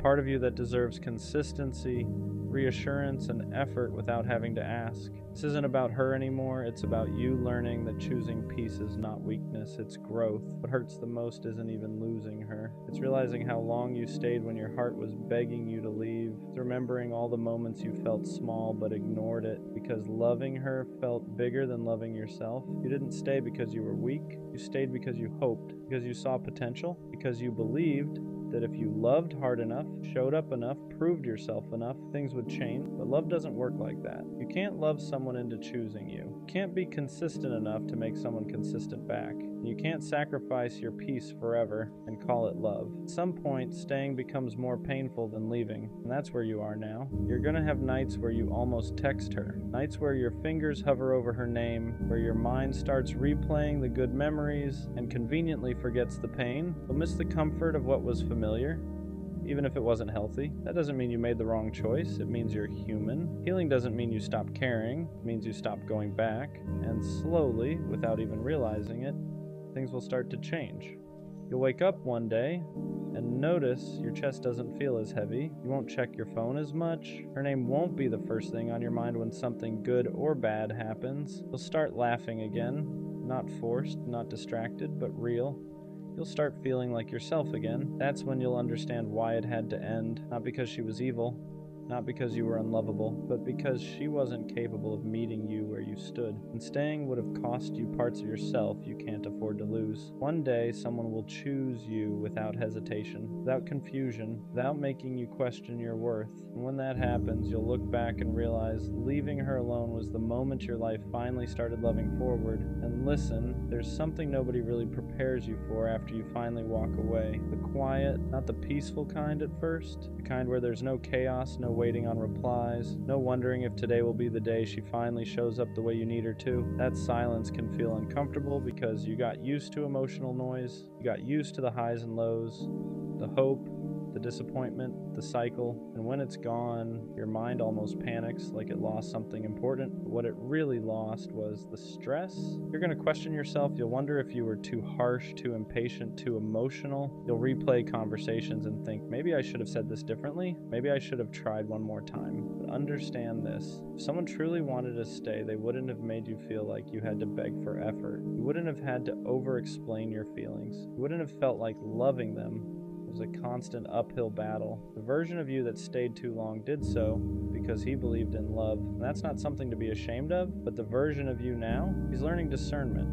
He's learning that love without respect will drain you. That potential means nothing without action. And that choosing yourself isn't selfish, it's necessary. You didn't lose her. You released someone who was blocking the path to someone better, someone who won't confuse consistency with boredom, someone who won't make you feel like an option, someone who won't need reminders of your worth. Right now, it might feel like you're walking alone, but you're not going backwards anymore, and that's everything. And one day, without even realizing it, you're gonna wake up and she won't be the first thought on your mind anymore. Not because you stopped caring overnight, not because what you felt wasn't real, but because you finally gave yourself permission to move forward. The memories won't disappear, but they won't control you either. They'll just be reminders of what you survived, not what you're missing. You'll start to notice how much lighter you feel, How your chest isn't tight every time your phone buzzes. How you're not constantly checking stories, rereading old messages, or wondering why you weren't enough for someone who never knew how to love you properly in the first place.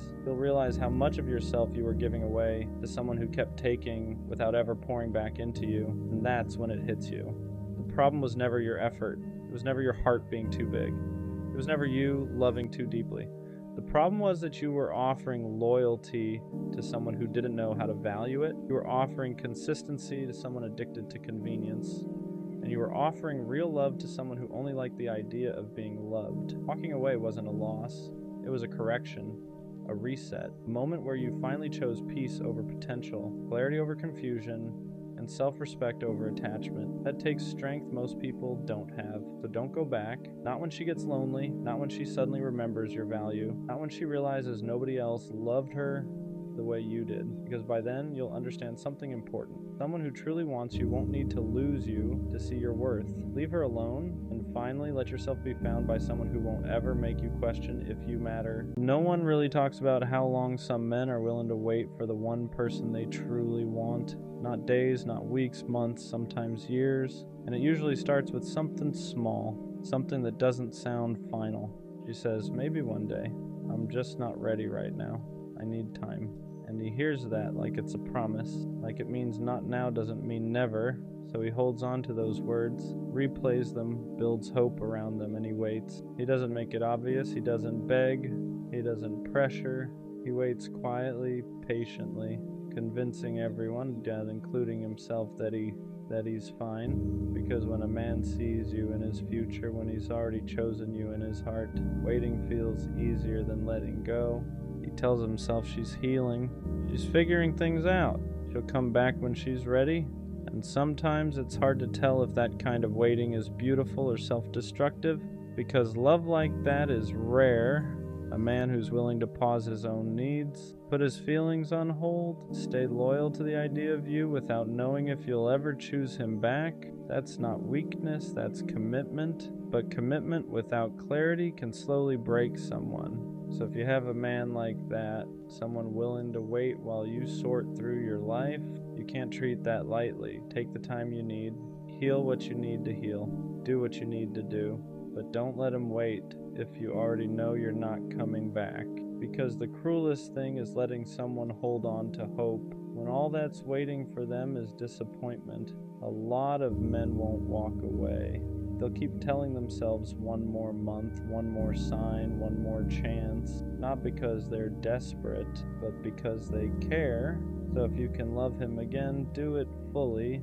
And if you can't, tell him, don't make him wait just to slowly lose himself loving someone who was never going to return. What people don't see is what waiting does to him.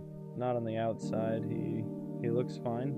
He still shows up. Still laughs at the right moment, still pretends he hasn't built his days around the possibility of you coming back. But inside, everything is on pause. He doesn't let himself move on, doesn't let himself get close to anyone else, doesn't let himself fully hope or fully let go, because doing either would feel like betraying the future he pictured with you. So he lives in the middle, not chosen, not free, just waiting. He rereads old messages looking for reassurance that maybe he didn't imagine the connection.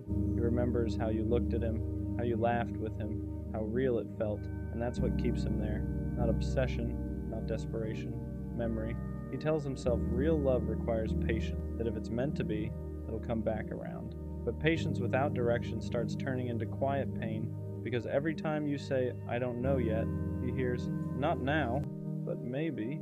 Maybe is enough to keep him holding on. What breaks him isn't waiting itself. It's not knowing whether the waiting means something to you too. He would wait longer if he knew it mattered. He would walk away if he knew it didn't. But uncertainty keeps him stuck, and the longer he stays there, the more of himself he puts on hold. His needs, his timing, his chance to be loved fully, all for someone who may never come back. And that's the part no one talks about. Waiting doesn't just cost time. It costs pieces of him he doesn't realize he's giving away. At some point, the waiting starts asking questions back, not out loud, not in a way he can easily answer, just quiet thoughts that show up late at night when there's nothing left to distract him. Am I being patient, or Or am I just afraid to let go? Because there's a difference. Patience comes with trust, with direction, with some kind of reassurance that the waiting has meaning, but what he has is uncertainty.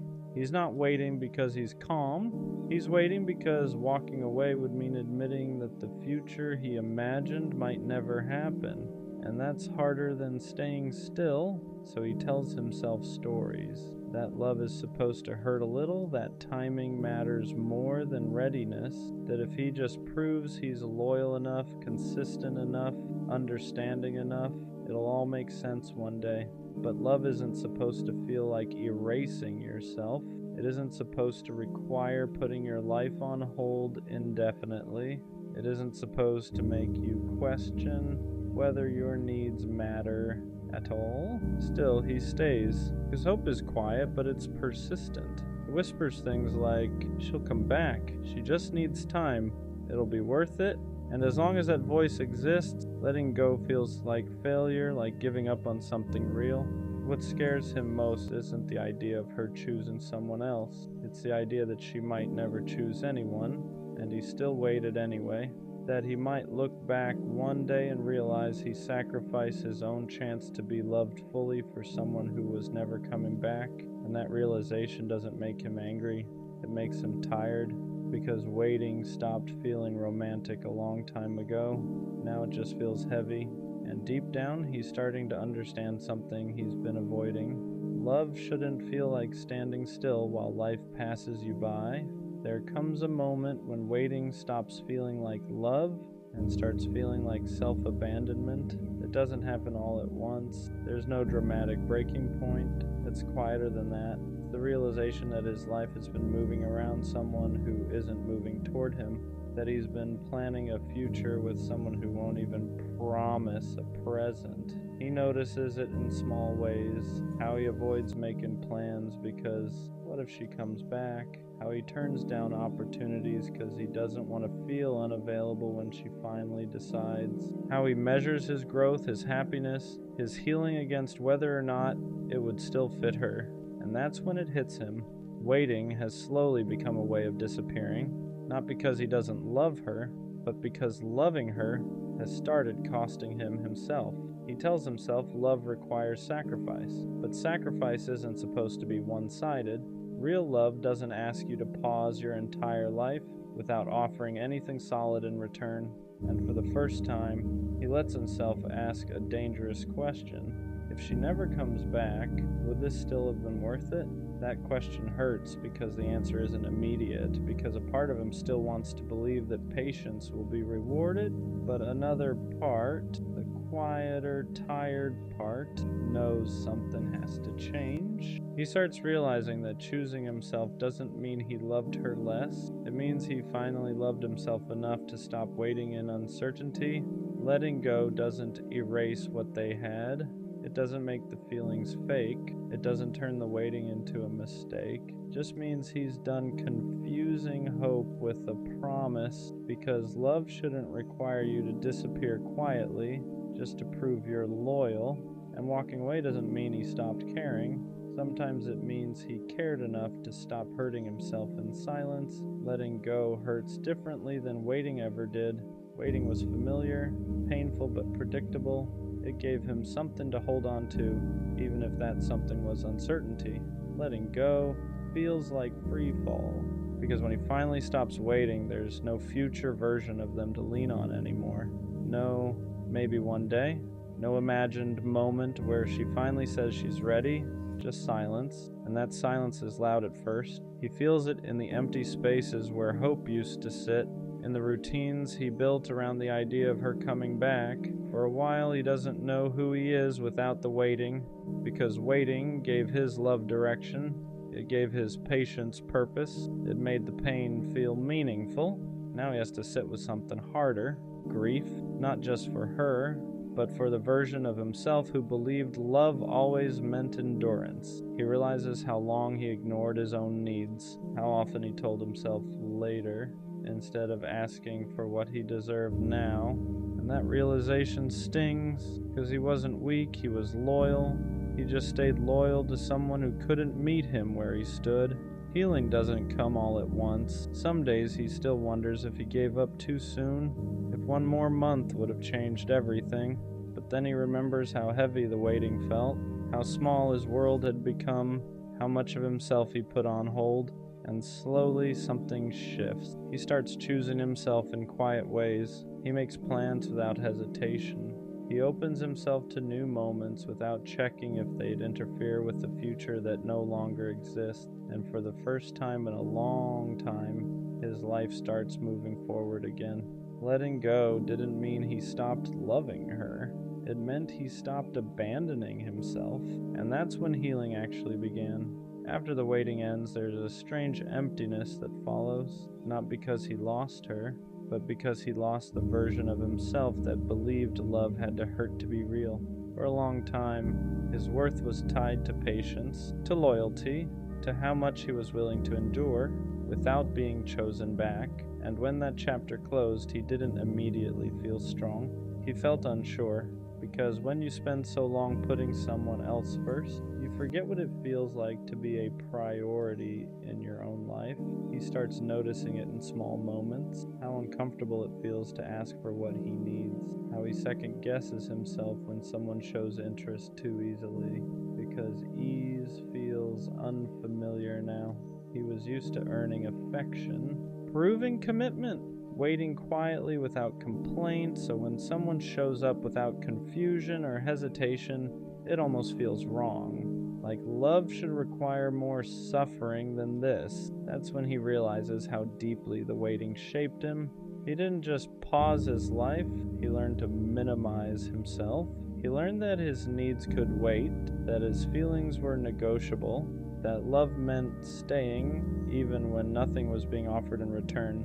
Unlearning that takes time. He has to remind himself that love isn't supposed to feel uncertain, that commitment doesn't mean self-erasure, that being chosen shouldn't feel like a reward for endurance. Slowly he starts rewriting the rules. He lets himself want clarity. He lets himself walk away when something feels one-sided. He stops confusing consistency with compatibility, and piece by piece his sense of worth comes back. Not because someone else validates it, but because he no longer abandons himself to keep someone else comfortable.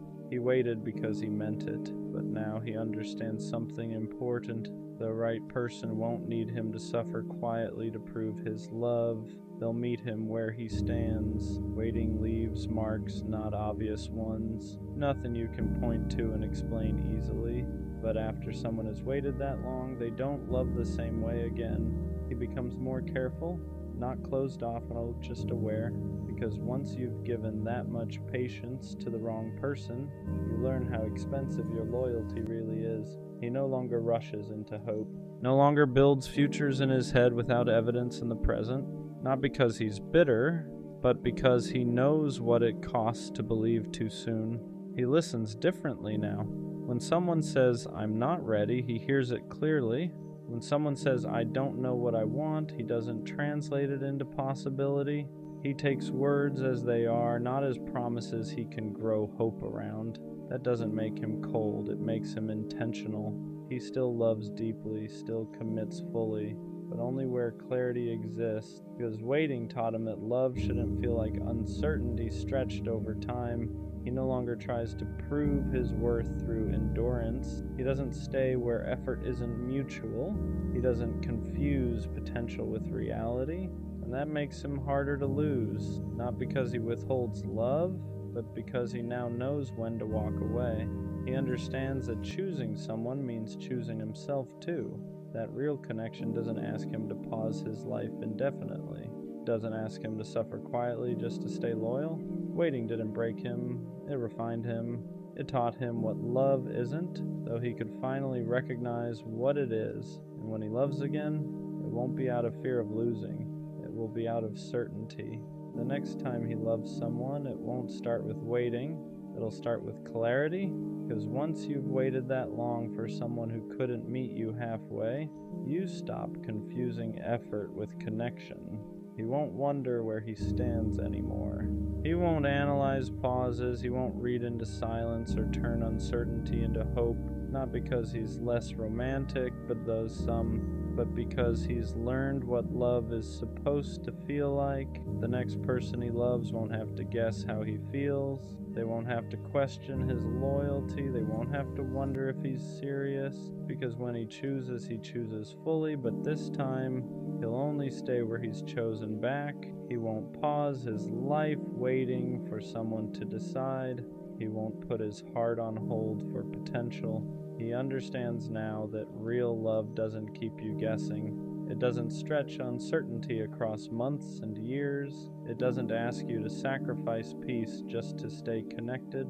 The next person will feel the difference. Not because he loves harder, but because he loves cleaner, with boundaries, with honesty, with the expectation of mutual effort. And that's the quiet shift no one sees. Waiting didn't make him bitter, it made him precise. It taught him that commitment means nothing without intention behind it. So when he gives his time again, his patience again, his heart again, it won't be because he's afraid to lose. It'll be because both of them are choosing each other in the present.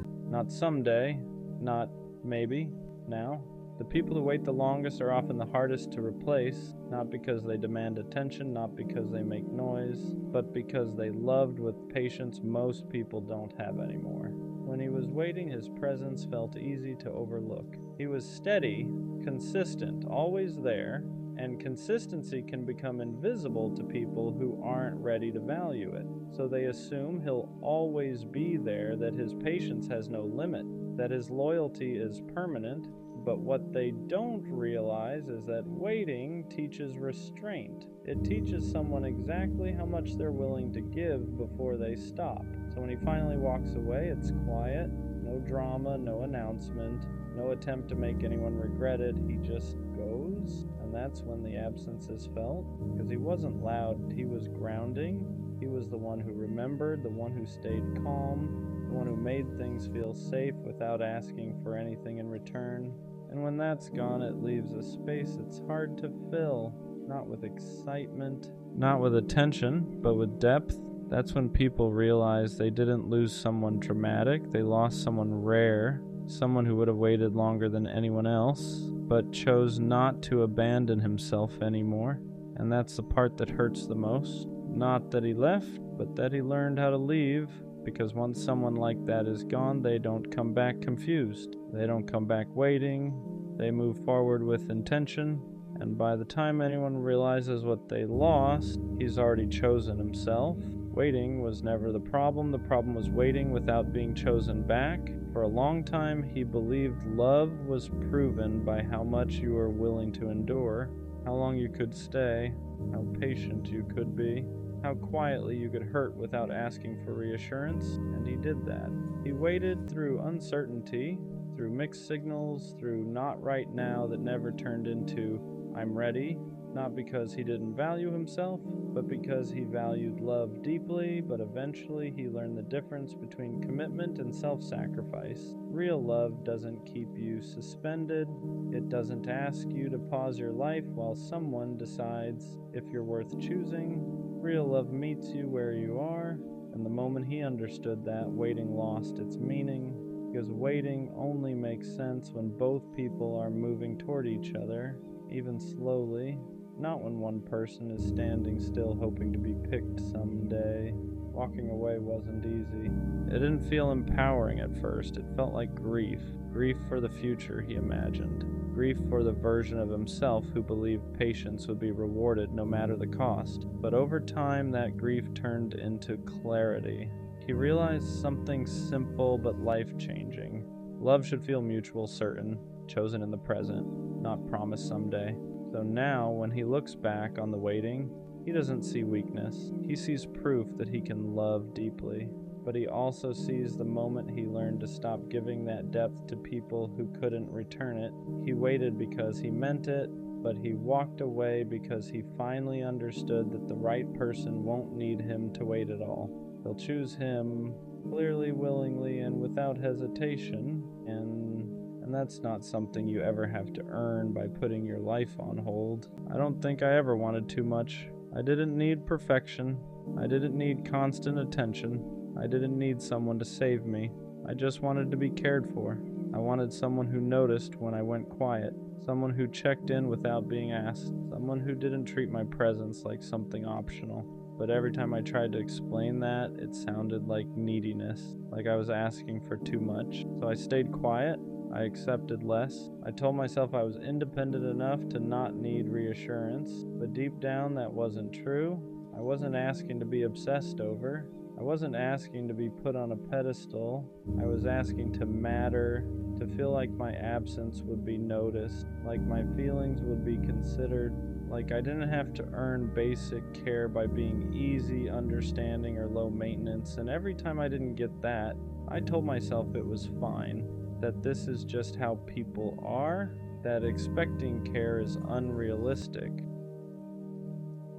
that I should be grateful for whatever effort showed up, but wanting to be cared for doesn't make you weak. It means you're human. It means you want a connection where effort is mutual and presence isn't forced. And the hardest part is realizing how long you stayed in places where you felt invisible just because you didn't want to seem like you needed too much. I didn't want someone to fix me. I just wanted someone who cared enough to stay aware of me. At some point, wanting to be cared for turns into accepting the bare minimum. You stop asking questions, stop expressing needs, stop pointing out what hurts, because every time you do, it feels like you're asking for too much. So you adjust, you get excited over replies that should be normal, you appreciate effort that should be consistent, you thank people for things they do effortlessly if they truly cared, and you tell yourself this is just how love works. But deep down you feel it, the imbalance, the quiet disappointment, the way you're always the one paying attention. You're not asking for grand gestures, you're asking for awareness, to be checked on, to be considered, to feel like your emotions aren't an inconvenience, but instead you keep shrinking your expectations to fit what people are willing to give.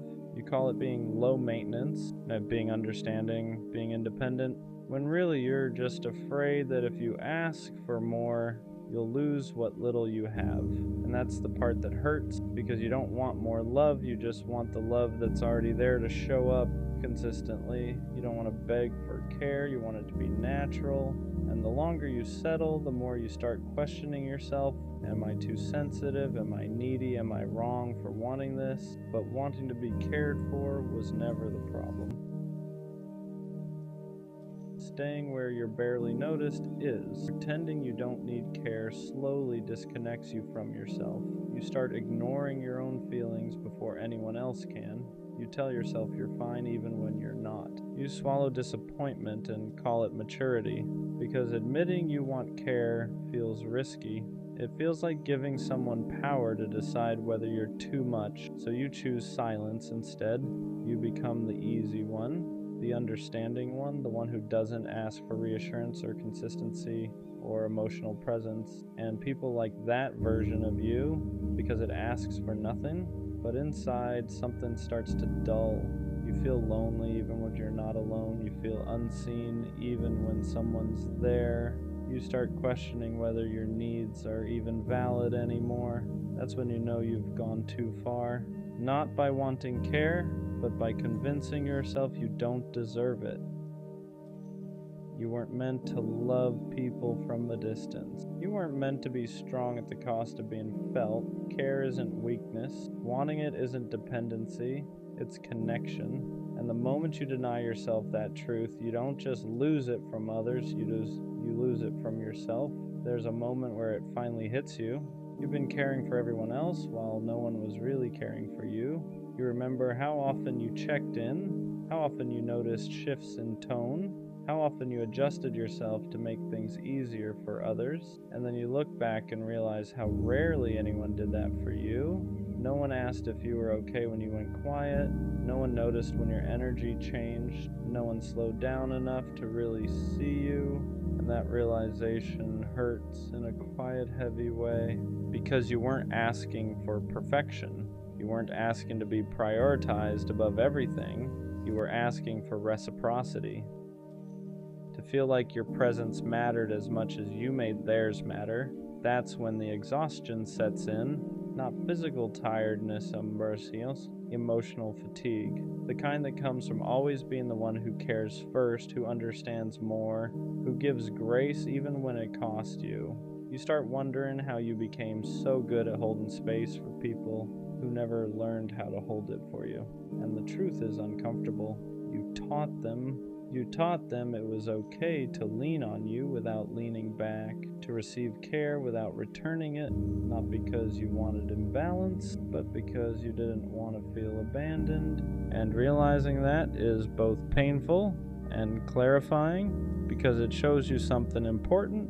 You weren't asking for too much, you were just asking it from the wrong people. That realization changes how you choose people. You stop being impressed by words. You stop getting attached to potential. You stop mistaking attention for care, because now you know the difference. Care looks like consistency. It looks like remembering. It looks like showing up even when it's not convenient. So you start paying attention to who checks in without being prompted, who notices when you're off, who doesn't make you explain why you need what you need. And at first that makes your circle smaller.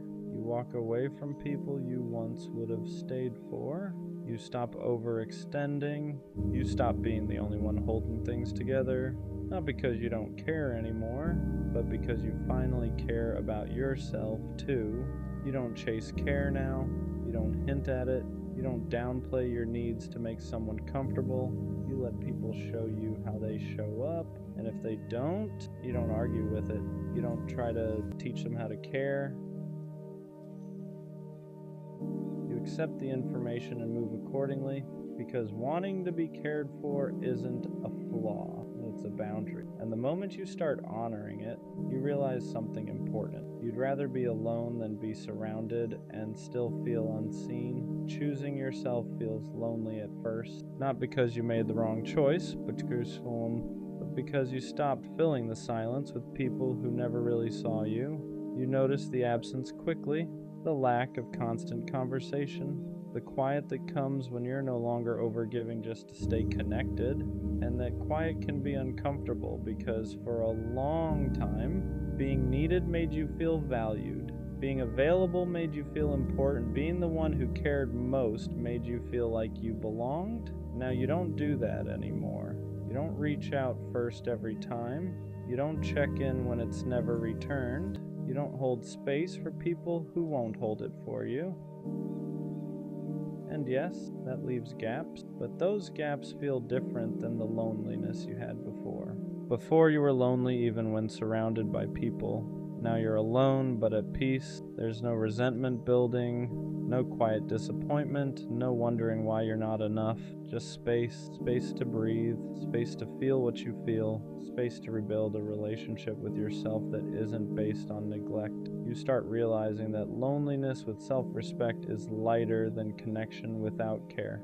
And once you taste that peace, it's hard to go back, because you finally understand being cared for starts with not abandoning yourself anymore. Learning how to receive care is harder than giving it. That part surprised me. I was always good at showing up, at checking in, at being thoughtful without being asked. But when someone tried to do that for me, I didn't know how to relax into it. I questioned it. I downplayed it. I felt uncomfortable being the one who was noticed, because for so long, care felt conditional, like something you earned by being useful, easy, understanding. So when someone offers it freely, without you proving anything, your first instinct is to brace yourself. You wait for it to disappear, you look for the catch, you assume it won't last, and that's not because you don't want care, it's because you're not used to it being consistent. You're used to being the giver, the supporter, the one who adapts. So receiving feels vulnerable in a way giving never did.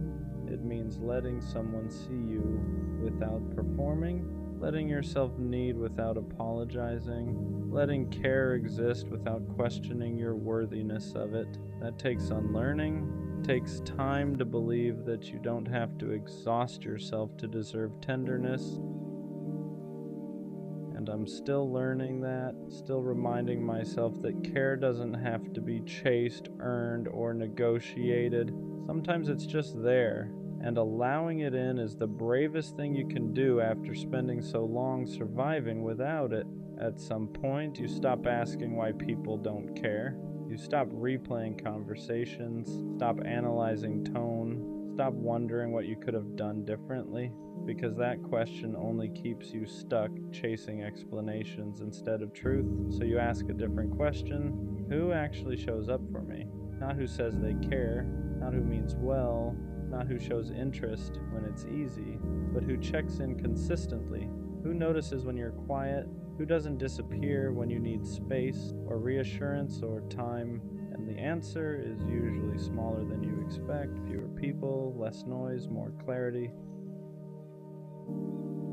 That realization hurts, but it also simplifies everything. You stop pouring into people who only take. You stop investing in connections that leave you feeling unseen. You don't make announcements, you don't explain your shift, you just move differently. You protect your energy. You reserve your care for those who return it naturally. And slowly you stop feeling desperate to be noticed, because you're no longer surrounding yourself with people who make you feel invisible. Care stops being something you beg for and starts being something you recognize. And that's when you finally understand being cared for isn't about convincing people to treat you better. It's about choosing the ones who already do. Wanting to be cared for doesn't make you needy. It makes you honest. Needy is asking someone to fill a void they didn't create. Needy is expecting one person to carry everything for you. But wanting care, that's wanting reciprocity. That's wanting your effort to be met, your presence to be valued, your emotions to be considered. You're not asking someone to revolve their life around you. You're asking them to see you. And somewhere along the way, you were taught that asking for that was too much. So you minimized yourself, you softened your needs. You told yourself independence meant not needing anything from anyone. But that wasn't strength, that was self-denial, because even the strongest people need to feel cared for sometimes, need to feel noticed, need to feel like their existence matters to someone else. You don't want care because you can't survive without it. You want it because connection is part of being human. And the moment you stop shaming yourself for wanting that, everything changes. You stop apologizing for your needs. You stop pretending you're okay with being overlooked. You stop accepting crumbs just to feel included. You realize something important. You're not asking for too much. You're asking the wrong people. At the end of all this, I realized something simple. Wanting to be cared for is not something I negotiate anymore. I'm done explaining why it matters, done justifying why I feel hurt, done shrinking my needs so someone else can stay comfortable. Care is not a bonus, it's not extra, it's not something you earn by being quiet, easy, or low maintenance. It's the baseline. If someone doesn't notice me, doesn't check in, doesn't consider how their actions affect me, then they don't get access to me. Not out of bitterness, not out of anger, out of self-respect. I spent too long convincing myself that wanting care made me weak, too long accepting half presence and calling it connection, too long staying where I felt invisible, just to avoid being alone. I'm not doing that anymore. I don't need to be chased. I don't need to be obsessed over. I just need to be considered. And if someone can't do that naturally, without me begging, hinting, or explaining, then they're not my person. Because the right people won't make you feel guilty for wanting to matter. They won't make care feel conditional. They won't make you question whether you're asking for too much. They'll just show up. And until that happens, I'd rather stand alone with my needs intact than sit beside someone who makes me feel unseen.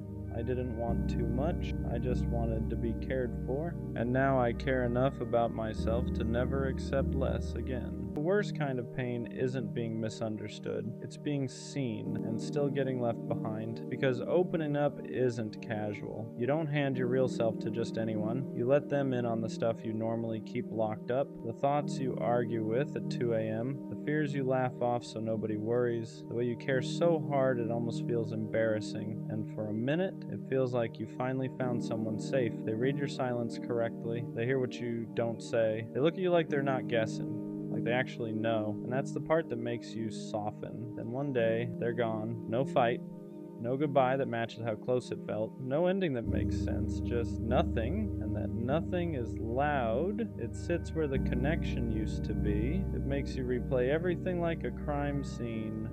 What did I do? Was I too much? Did I share too early? Should I have stayed guarded? But listen, if someone leaves after you showed them the real you, that doesn't mean you were wrong for being real. It doesn't mean your depth is a problem. It just means they weren't prepared for what they asked to see. Being open isn't the mistake. The mistake is thinking you should shrink so people won't run, because the right people don't disappear when they understand you. They get closer. After they leave, the silence doesn't feel empty. It feels heavy, because now you're not just missing them, you're missing the version of yourself you were when you felt understood. You replay everything, not because you're obsessed, but because your brain is trying to make sense of something that never got an ending. You think about the way they listened, the way they noticed things nobody else did, the way you didn't have to explain yourself all the time, and now they're gone, so your mind starts filling in the gaps. You assume it must have been something you said, something you revealed too early, something you should have kept to yourself. That's how loss works when there's no closure. Your brain turns inward and starts pointing fingers. You don't just lose the person, you lose trust in your own judgment. You start telling yourself, yeah, next time don't say so much. Next time don't get attached. Next time stay surface level, and slowly, without realizing it,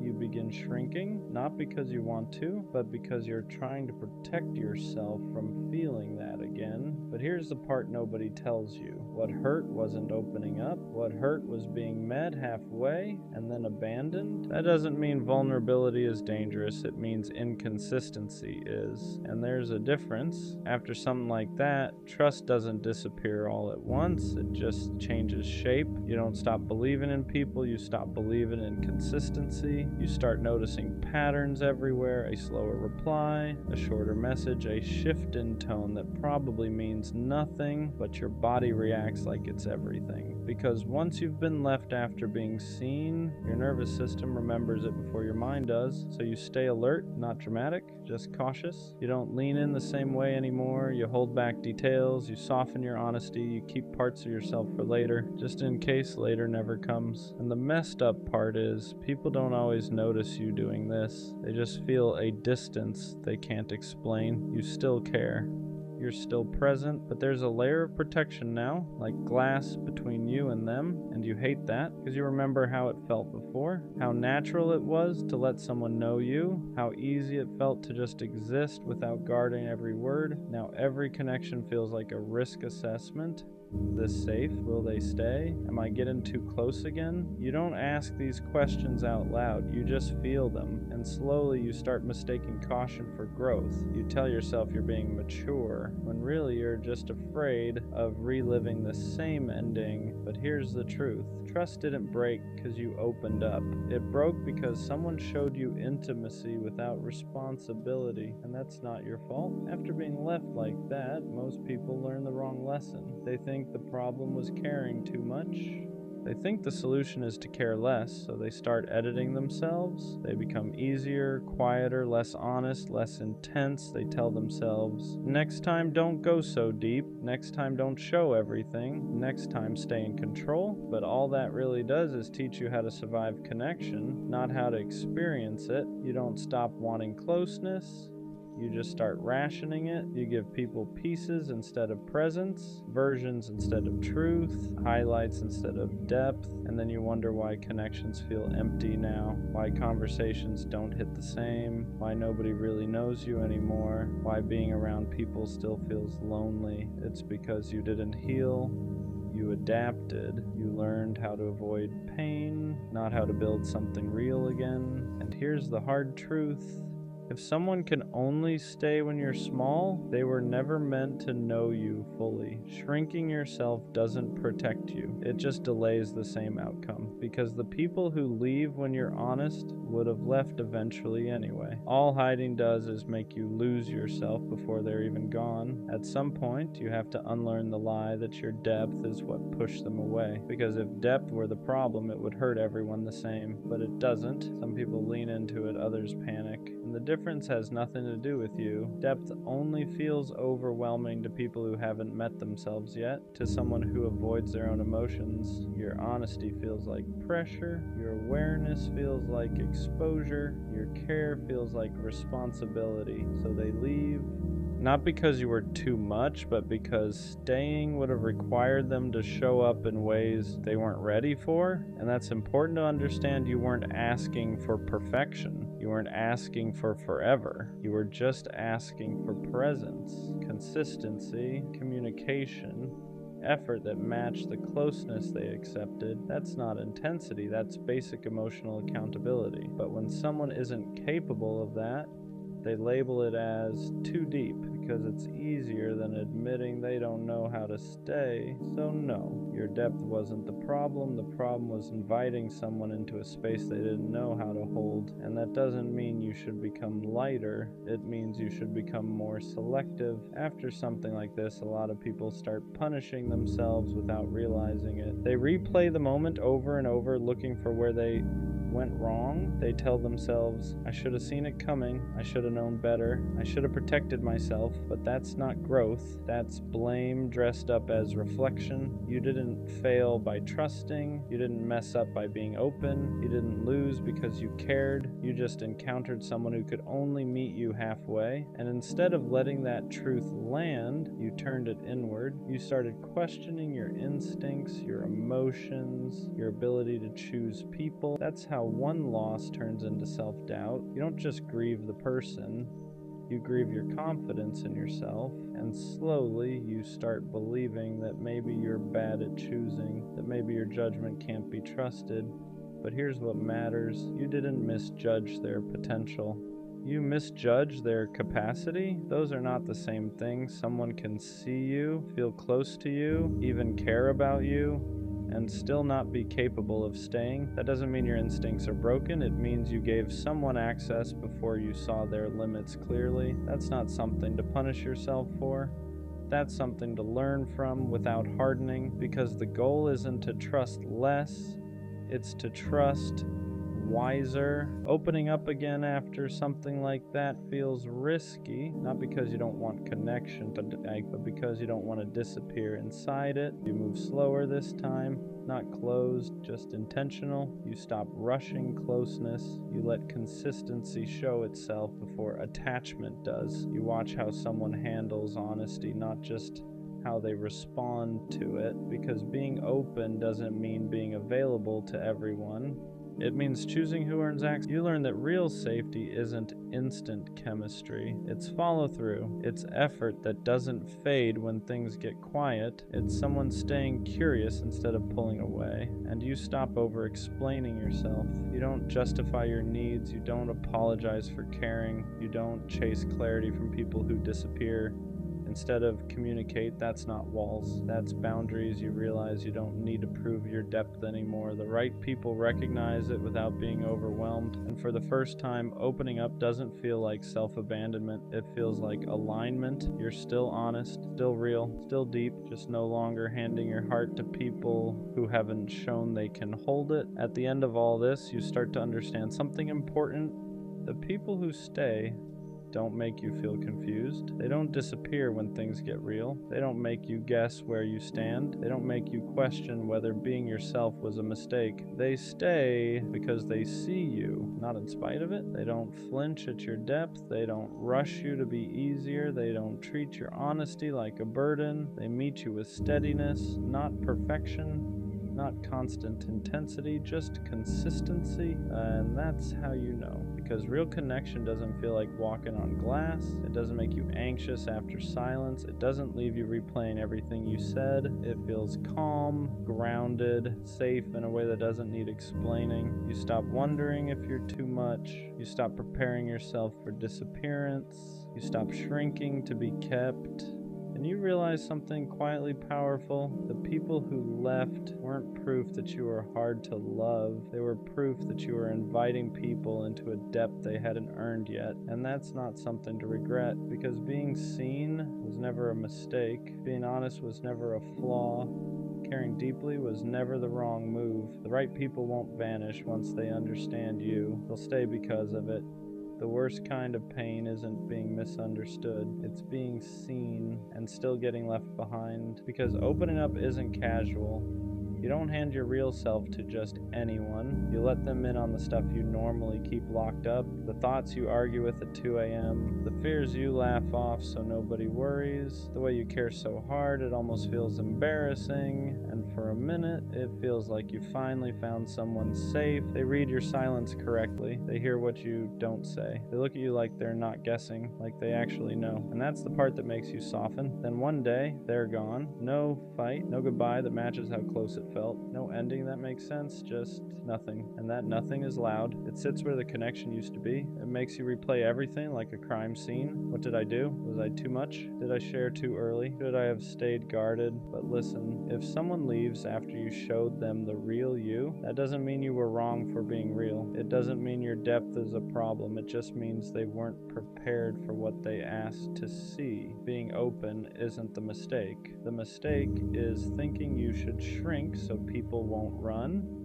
Because the right people don't disappear when they understand you. They get closer. After they leave, the silence doesn't feel empty. It feels heavy, because now you're not just missing them, you're missing the version of yourself you were when you felt understood. You replay everything, not because you're obsessed, but because your brain is trying to make sense of something that never got an ending. You think about the way they listened, the way they noticed things nobody else did, the way you didn't have to explain yourself all the time, and now they're gone. So your mind starts filling in the gaps. You assume it must have been something you said, something you revealed too early, something you should have kept to yourself. That's how loss works when there's no closure. Your brain turns inward and starts pointing fingers. You don't just lose the person, you lose trust in your own judgment. You start telling yourself, next time, don't say so much. Next time, don't get attached. Next time, stay surface level. And slowly, without realizing it, you begin shrinking. Not because you want to, but because you're trying to protect yourself from feeling that again. But here's the part nobody tells you. What hurt wasn't opening up. What hurt was being met halfway and then abandoned. That doesn't mean vulnerability is dangerous. It means inconsistency is. And there's a difference. After something like that, trust doesn't disappear all at once. It just changes shape. You don't stop believing in people. You stop believing in consistency. You start noticing patterns everywhere. A slower reply, a shorter message, a shift in tone that probably means nothing, but your body reacts like it's everything, because once you've been left after being seen, your nervous system remembers it before your mind does. So you stay alert, not dramatic, just cautious. You don't lean in the same way anymore. You hold back details. You soften your honesty. You keep parts of yourself for later, just in case later never comes. And the messed up part is, people don't always notice you doing this. They just feel a distance they can't explain. You still care. You're still present. But there's a layer of protection now, like glass between you and them. And you hate that because you remember how it felt before. How natural it was to let someone know you. How easy it felt to just exist without guarding every word. Now every connection feels like a risk assessment. Is this safe? Will they stay? Am I getting too close again? You don't ask these questions out loud. You just feel them. And slowly you start mistaking caution for growth. You tell yourself you're being mature, when really you're just afraid of reliving the same ending. But here's the truth. Trust didn't break because you opened up. It broke because someone showed you intimacy without responsibility, and that's not your fault. After being left like that, most people learn the wrong lesson. They think the problem was caring too much. They think the solution is to care less, so they start editing themselves. They become easier, quieter, less honest, less intense. They tell themselves, next time don't go so deep, next time don't show everything, next time stay in control. But all that really does is teach you how to survive connection, not how to experience it. You don't stop wanting closeness, you just start rationing it. You give people pieces instead of presence, versions instead of truth, highlights instead of depth, and then you wonder why connections feel empty now, why conversations don't hit the same, why nobody really knows you anymore, why being around people still feels lonely. It's because you didn't heal, you adapt. You learned how to avoid pain, not how to build something real again. And here's the hard truth. If someone can only stay when you're small, they were never meant to know you. Shrinking yourself doesn't protect you, it just delays the same outcome. Because the people who leave when you're honest would have left eventually anyway. All hiding does is make you lose yourself before they're even gone. At some point, you have to unlearn the lie that your depth is what pushed them away. Because if depth were the problem, it would hurt everyone the same, but it doesn't. Some people lean into it, others panic, and the difference has nothing to do with you. Depth only feels overwhelming to people who haven't met themselves yet, to someone who avoids their own emotions. Your honesty feels like pressure. Your awareness feels like exposure. Your care feels like responsibility. So they leave, not because you were too much, but because staying would have required them to show up in ways they weren't ready for. And that's important to understand. You weren't asking for perfection. You weren't asking for forever. You were just asking for presence, consistency, communication, effort that matched the closeness they accepted. That's not intensity. That's basic emotional accountability. But when someone isn't capable of that, they label it as too deep because it's easier than admitting they don't know how to stay. So no, your depth wasn't the problem. The problem was inviting someone into a space they didn't know how to hold. And that doesn't mean you should become lighter. It means you should become more selective. After something like this, a lot of people start punishing themselves without realizing it. They replay the moment over and over, looking for where they went wrong. They tell themselves, I should have seen it coming. I should have known better. I should have protected myself. But that's not growth.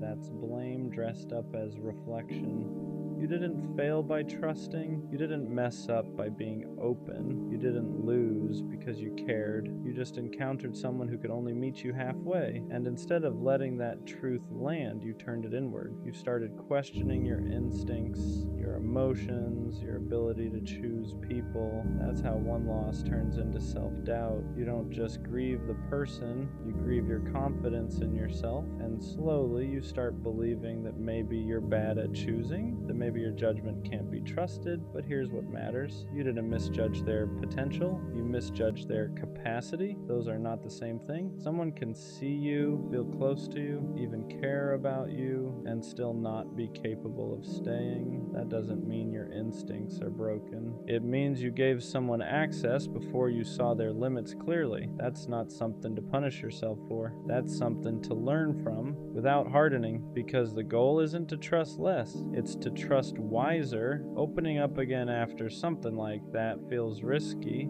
Not because you don't want connection, but because you don't want to disappear inside it, so you move slower this time, not closed, just intentional. You stop rushing closeness. You let consistency show itself before attachment does. You watch how someone handles honesty, not just how they respond to it, because being open doesn't mean being available to everyone. It means choosing who earns access. You learn that real safety isn't instant chemistry. It's follow through. It's effort that doesn't fade when things get quiet. It's someone staying curious instead of pulling away. And you stop over-explaining yourself. You don't justify your needs. You don't apologize for caring. You don't chase clarity from people who disappear instead of communicate. That's not walls, that's boundaries. You realize you don't need to prove your depth anymore. The right people recognize it without being overwhelmed, and for the first time, opening up doesn't feel like self-abandonment. It feels like alignment. You're still honest, still real, still deep, just no longer handing your heart to people who haven't shown they can hold it. At the end of all this, you start to understand something important. The people who stay don't make you feel confused. They don't disappear when things get real. They don't make you guess where you stand. They don't make you question whether being yourself was a mistake. They stay because they see you, not in spite of it. They don't flinch at your depth. They don't rush you to be easier. They don't treat your honesty like a burden. They meet you with steadiness, not perfection, not constant intensity, just consistency. And that's how you know. Because real connection doesn't feel like walking on glass. It doesn't make you anxious after silence. It doesn't leave you replaying everything you said. It feels calm, grounded, safe in a way that doesn't need explaining. You stop wondering if you're too much. You stop preparing yourself for disappearance. You stop shrinking to be kept, and you realize something quietly powerful. The people who left weren't proof that you were hard to love. They were proof that you were inviting people into a depth they hadn't earned yet. And that's not something to regret, because being seen was never a mistake. Being honest was never a flaw. Caring deeply was never the wrong move. The right people won't vanish once they understand you. They'll stay because of it. Sometimes the question isn't, will I find love? It's deeper than that. It's, will someone ever choose me the way I choose them? Not temporarily, not when it's convenient, not when they're bored, but fully. There's a difference between being liked and being chosen. Liked is easy, chosen is intentional. And if you've been the one who always gives more, who stays longer, who loves harder, you start wondering if maybe you're meant to be the giver but never the one kept. You watch other people get picked without hesitation, publicly, proudly, confidently, and you sit there thinking, what is it about me that makes people unsure? Is it timing? Is it me? Am I too much? Not enough? And the scariest part isn't being alone. It's the thought that maybe you'll always be almost chosen. Being the almost changes you. You're not rejected loudly. You're not cut off dramatically. You're just not picked. You're the one they talk to every day until they meet someone else. The one they say they really like but never commit to. The one who's good enough to keep around, just not good enough to claim. And that messes with your head because there's no clear reason. They don't say you're lacking. They don't say you're the problem. They just hesitate. And hesitation feels personal. You start replaying everything. Was I too available, too understanding, too patient, or maybe not exciting enough, not mysterious enough, not whatever it takes to be chosen instantly? And slowly, your self-worth gets tied to someone else's indecision. That's the dangerous part. Because being the almost doesn't feel like rejection. It feels like you were close enough to hope, close enough to imagine it, close enough to get attached, but not close enough to stay. And when that keeps happening, you don't just question love, you question yourself. After being almost chosen enough times, you start adjusting yourself. Not dramatically, not obviously, just subtly. You become a little less expressive, a little less attached, a little less honest about how much you care. Because maybe that's the problem. Maybe you're too available, too deep, too ready. So you try being cooler, more detached, more mysterious. You pretend you don't need reassurance. You act like you're fine with seeing where it goes. You downplay your feelings so you don't scare anyone off. But here's the truth. Shrinking yourself doesn't make you more lovable. It just makes you less visible. And the worst part? Even when you adjust, even when you play it safe, you still end up almost chosen, because the issue was never that you were too much. It's that you were giving depth to people who weren't ready for it. And instead of realizing that, you internalized their hesitation. You made it about your value. You thought, if I just change this one thing, maybe next time they'll stay. But love isn't unlocked by becoming smaller. It's aligned by being fully yourself and meeting someone who doesn't hesitate. And the sooner you stop reshaping yourself for someone's indecision, the sooner you realize you were never lacking. You were just misaligned. After a while, you stop expecting to be chosen, not because you don't want it, but because you're tired of getting your hopes up. So now, whenever something starts to feel good, you brace yourself. You tell yourself not to get excited, not to imagine too far ahead, not to believe it too much, because history has taught you how this usually ends. You assume they'll lose interest, assume they'll find someone better, assume you'll become the almost again. And that mindset is heavy, because you're not just protecting yourself, you're preparing for rejection before it even happens. You start reading into small changes, shorter text, longer replies, different energy. And instead of feeling secure, you feel on edge, not because they've done something wrong, but because you've been here before. You've felt the slow fade. You've watched interest turn into distance. You've experienced the shift from excitement to uncertainty. So now you expect it, and expecting rejection changes how you show up. You hold back, you don't fully invest, you act like you care less than you do, because if it falls apart again, at least you can say you weren't all in, but deep down, you don't want to live like that. You don't want to approach love like it's already ending. You just want one time where it doesn't. There's a difference between being unwanted and being unmatched. And if you've been the almost too many times, you start confusing the two. Unwanted feels personal, like there's something wrong with you, like you're missing some quality everyone else seems to have. Unmatched is different. Unmatched means the timing was off, the emotional depth wasn't equal, the intentions weren't aligned. Unmatched isn't about your worth, it's about compatibility. But when someone hesitates to choose you, it doesn't feel like misalignment, it feels like rejection.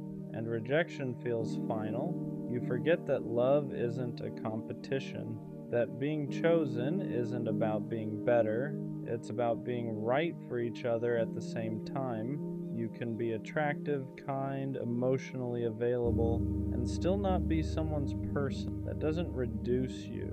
It just means alignment wasn't there. And the moment you stop asking, what's wrong with me, and start asking, were we actually aligned? Everything shifts, because maybe you weren't almost chosen.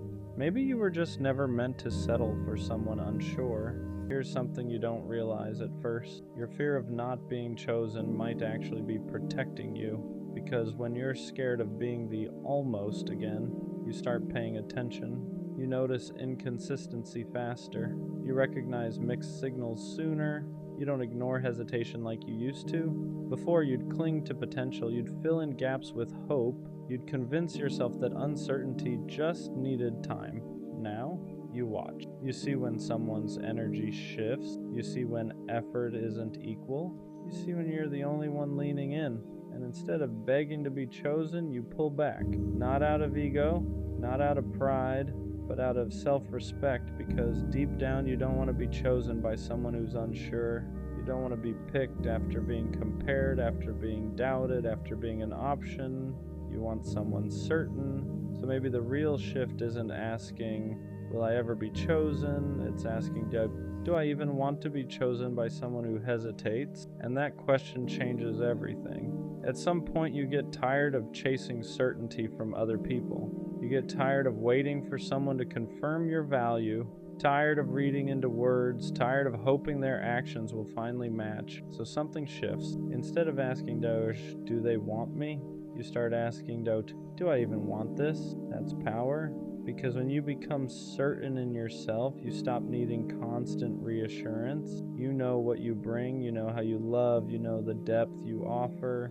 And that confidence changes your energy. You don't beg, you don't overprove, you don't shrink to stay, you let people show up or not. And if they hesitate, you don't internalize it. You understand that someone else's confusion is not a reflection of your worth. You stop trying to convince people to choose you, because the right person won't need convincing. They'll recognize you, and more importantly, you'll recognize them.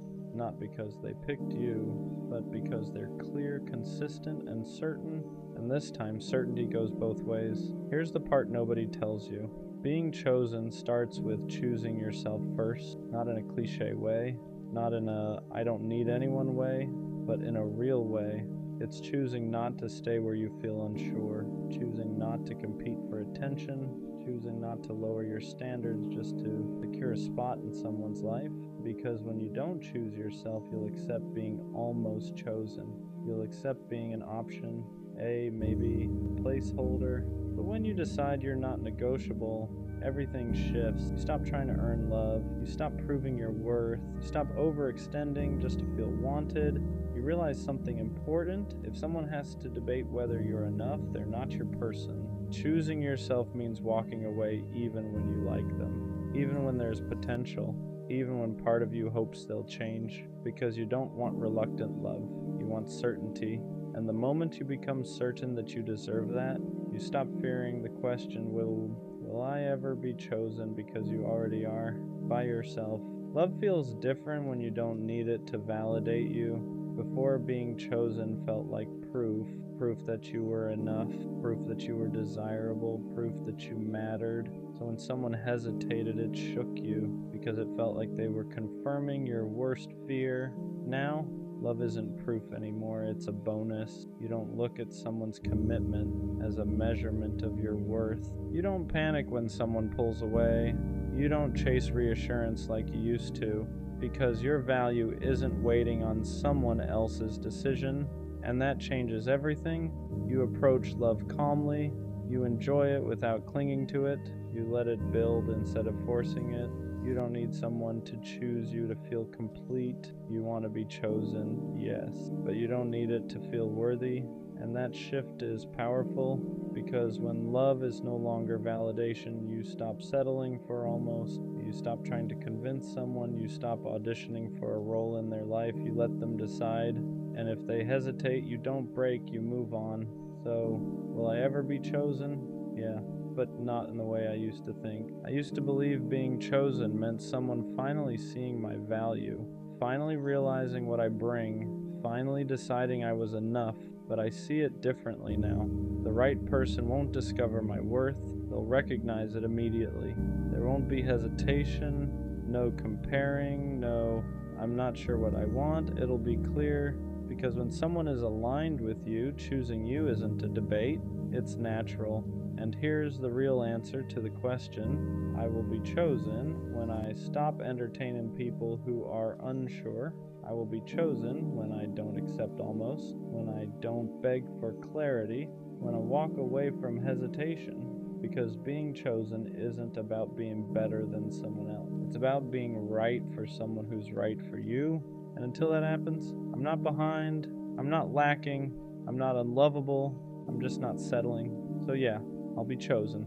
Not by someone confused, not by someone temporary, not by someone half in, but by someone certain. And this time I'll be just as certain back. Sometimes I don't question whether I love people.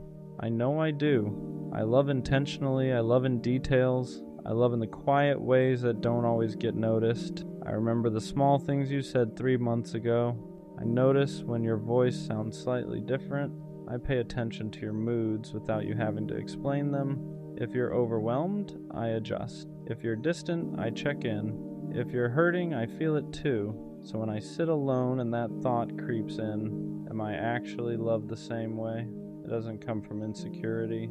It comes from imbalance, because loving someone isn't hard for me, but feeling consistently loved back, that's where it gets complicated. There's a difference between being wanted and being valued, between being chosen and being considered, between someone enjoying your presence and someone protecting your heart. And sometimes I can't tell which one I am. Am I loved, or am I just convenient?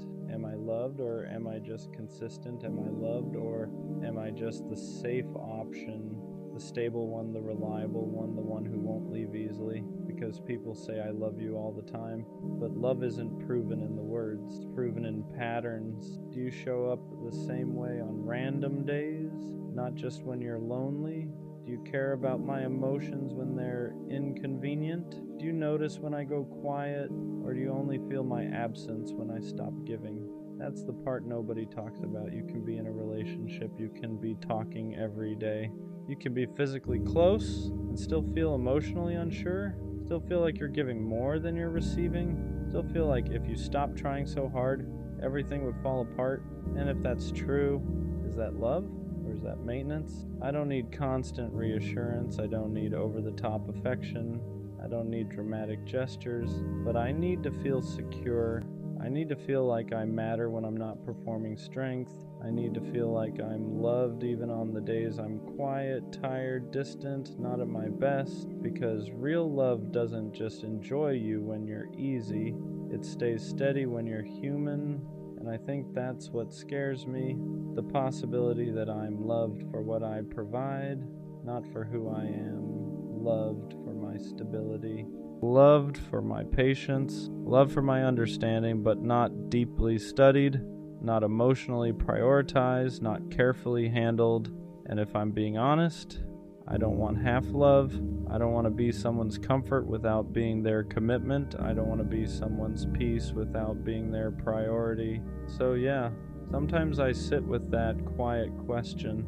Am I actually loved, or am I just really good at loving others? The hardest part about questioning love is that it doesn't always come from obvious neglect, doesn't always come from cheating or lying or someone clearly mistreating you. Sometimes it comes from subtle absence, from emotional gaps you can't quite explain, from feeling like you're standing next to someone but not fully with them. Because love isn't just about presence, it's about engagement. It's about whether someone studies you the way you study them. I ask myself things like, if I stopped initiating, how long would it take for them to notice? If I didn't send the good morning text, would they send one first? If I went quiet for a few days, would they check in because they care or because they're bored?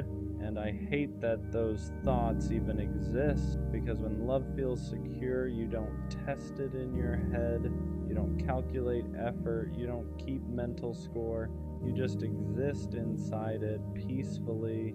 But when love feels uneven, your brain starts tracking patterns. Who apologizes first? Who makes more time? Who adjusts more? And that's when the doubt begins. Not loud doubt, quiet doubt. The kind that sits in your chest at night. The kind that makes you reread conversations. The kind that makes you wonder if you're asking for too much or just asking the wrong person. I don't want dramatic love. I don't want obsession. I don't want someone who can't function without me. I want someone who chooses me consciously, daily, not because I'm easy, not because I'm stable, not because I don't cause problems, but because they genuinely value me, because they care about my internal world, because they don't want to risk losing me through laziness or emotional distance. That's the difference. You can love someone and still be careless. You can love someone and still take them for granted. You can love someone and still assume they'll never leave. But being loved properly, that feels intentional. It feels protected. It feels like someone is actively maintaining the connection, not just enjoying it. And sometimes I wonder, if I pulled my energy back to neutral, if I stopped overcompensating, if I loved at the same level I was receiving, would it still feel strong? Or would everything start crumbling? Because if my effort is what's holding us up, that's not love, that's imbalance disguised as loyalty. And I don't want to resent someone for something I never addressed, but I also don't want to keep shrinking just to avoid conflict. I want to feel wanted loudly enough that I don't question it silently. I want to feel secure enough that I don't rehearse conversations in my head. I want to feel chosen in a way that removes doubt instead of feeding it, because love shouldn't feel like something you constantly measure. It should feel like something you rest inside, and until I can sit in it, without wondering if I matter the same way, I think that question will always echo softly. Am I actually loved, or am I just deeply loving? I think what makes this question heavy is that I don't doubt your feelings. I doubt your effort because feelings are invisible. Effort isn't. You can tell me you love me, you can say it in the right tone, you can even mean it. But love that isn't maintained eventually feels like memory, and I don't want to live off potential. I don't want to survive off they care, they're just bad at showing it. Because if I can show it, if I can adjust, if I can communicate clearly, why does it feel like I'm the one stretching more? That's where the exhaustion comes in, not from loving you, from overcompensating for the space you leave. There's a specific loneliness that comes when you're the emotionally aware one, when you're the one who brings things up calmly, when you're the one who says, let's talk about it, when you're the one who makes sure small issues don't become big ones. And sometimes I wonder, if I stopped being that person, would you step into that role? Or would we slowly drift because I stopped carrying the emotional weight? That's not partnership, that's imbalance. And imbalance slowly turns love into doubt. I don't need perfection, I need reciprocity. I need to feel like if I fall apart, you won't just watch. I need to feel like if I go quiet, you'll notice. I need to feel like if I stop being strong for a moment, you won't become distant. Because love isn't just about who stays when it's easy. It's about who leans in when things feel uncomfortable. And sometimes I don't feel leaned into, I feel leaned on. And there's a difference. I don't want to be your emotional safety net without you being mine. I don't want to be the consistent one while wondering if I'm consistently valued. And maybe you do love me, but if I constantly have to question it, then something about the way it's being expressed isn't landing. Because real love doesn't eliminate all fear, but it does eliminate constant uncertainty. It doesn't make you feel like you're negotiating your worth. It makes you feel secure enough to stop asking yourself if you matter. And until I can sit in this without quietly measuring effort, without wondering if I'm too much, without shrinking my needs to maintain peace, that question will stay in the back of my mind. Am I actually loved, or am I just deeply convenient? I think the real fear isn't that you don't love me, it's that you love me comfortably. There's a difference. Comfortable love is quiet. It assumes. It relaxes a little too much. It stops trying as hard because it believes I'm not going anywhere. And maybe I won't, but that doesn't mean I don't notice the shift. In the beginning, effort feels automatic. You call just to hear my voice. You ask questions and actually wait for the answers. You care about how my day went, not just what happened. But once things feel stable, do you still pursue me? Do you still choose me loudly? Do you still protect the connection like it could be lost? Or do you just exist in it? Because love that stops being intentional slowly starts feeling optional. And I don't want to feel optional in someone's life. I don't want to be the person you assume will always understand, the person you assume won't leave, the person you assume doesn't need reassurance, because the strong ones still need softness, the independent ones still need consistency, the calm ones still need effort, and sometimes I think people forget that. They mistake my patience for infinite tolerance. They mistake my understanding for emotional immunity. They mistake my loyalty for permanence. But even loyal people get tired.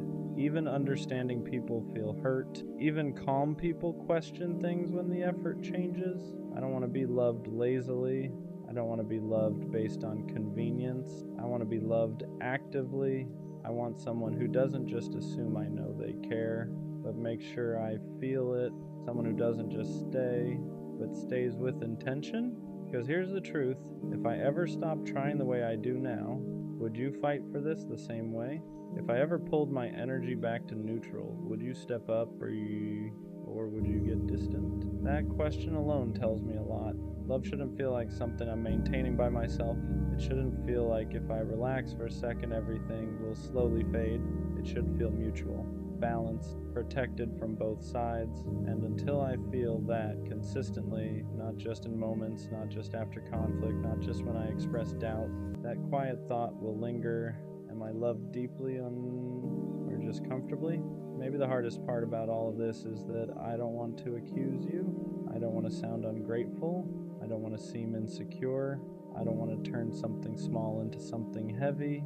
But silence builds pressure, and pressure turns into quiet resentment, because when I feel like I'm giving more than I'm receiving, I don't explode, I adjust. I overthink, I analyze, I start loving more carefully, and that's when something shifts inside me.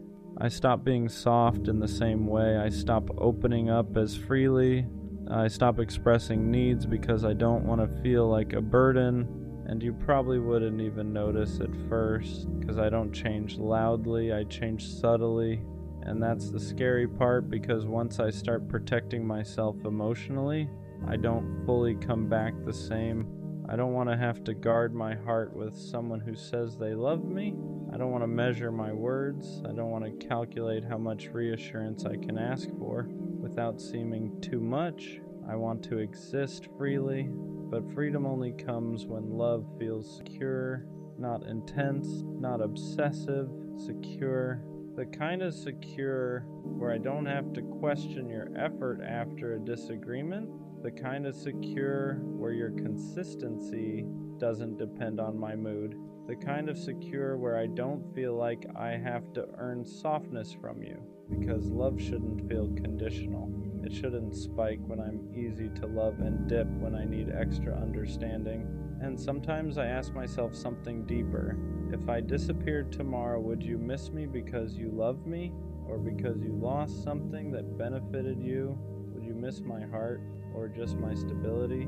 Would you miss the way I cared, or just the fact that I cared consistently?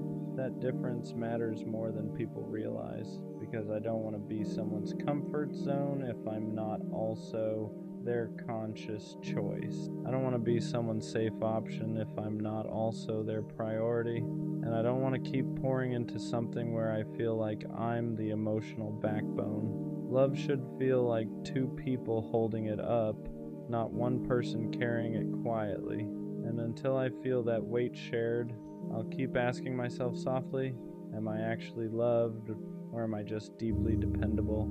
I think what I've realized is this: if I constantly have to ask myself whether I'm loved, then something inside me doesn't feel safe, because real love doesn't require constant decoding.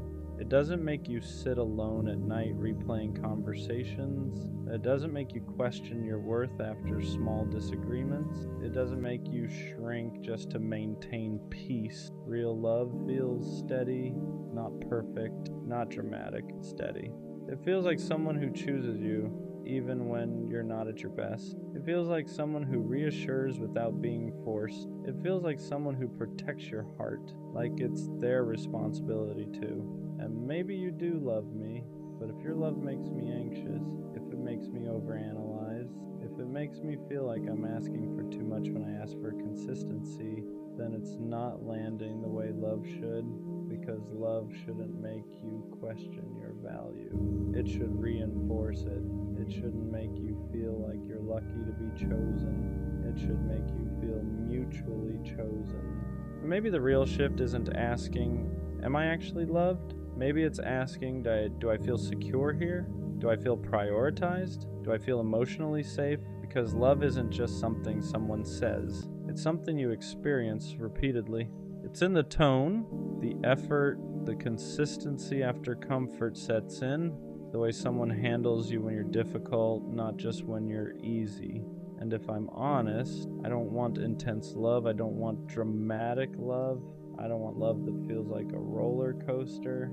I want love that makes me stop asking this question entirely. Love that's so clear, so intentional, so consistent that doubt doesn't have room to grow.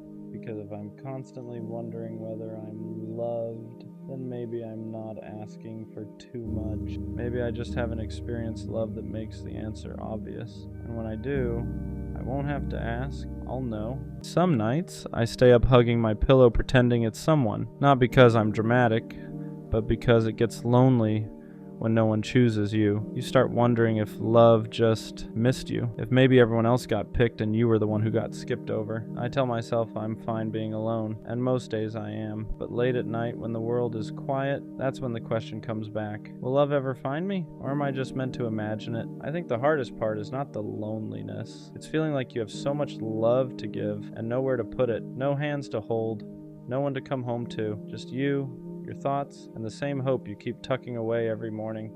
And what scares me most is not being alone right now. It's the thought that maybe this is permanent. Being alone doesn't hurt the most. Being unchosen does. It's watching people find each other while you keep ending up by yourself. It's being told, your time will come so many times that it starts to feel like a placeholder sentence. You start questioning yourself. Am I too quiet? Too much? Not enough? You replay everything, trying to find the reason no one stayed. And late at night, when you're hugging a pillow, imagining it's someone who wants you back, those thoughts get louder. Not because you don't love yourself, but because you're tired of being the only one who does. The scary part is how slowly it affects your worth. You don't stop believing in love, you stop believing it wants you, and that's when loneliness becomes heavier than silence, because now it's not just about being alone.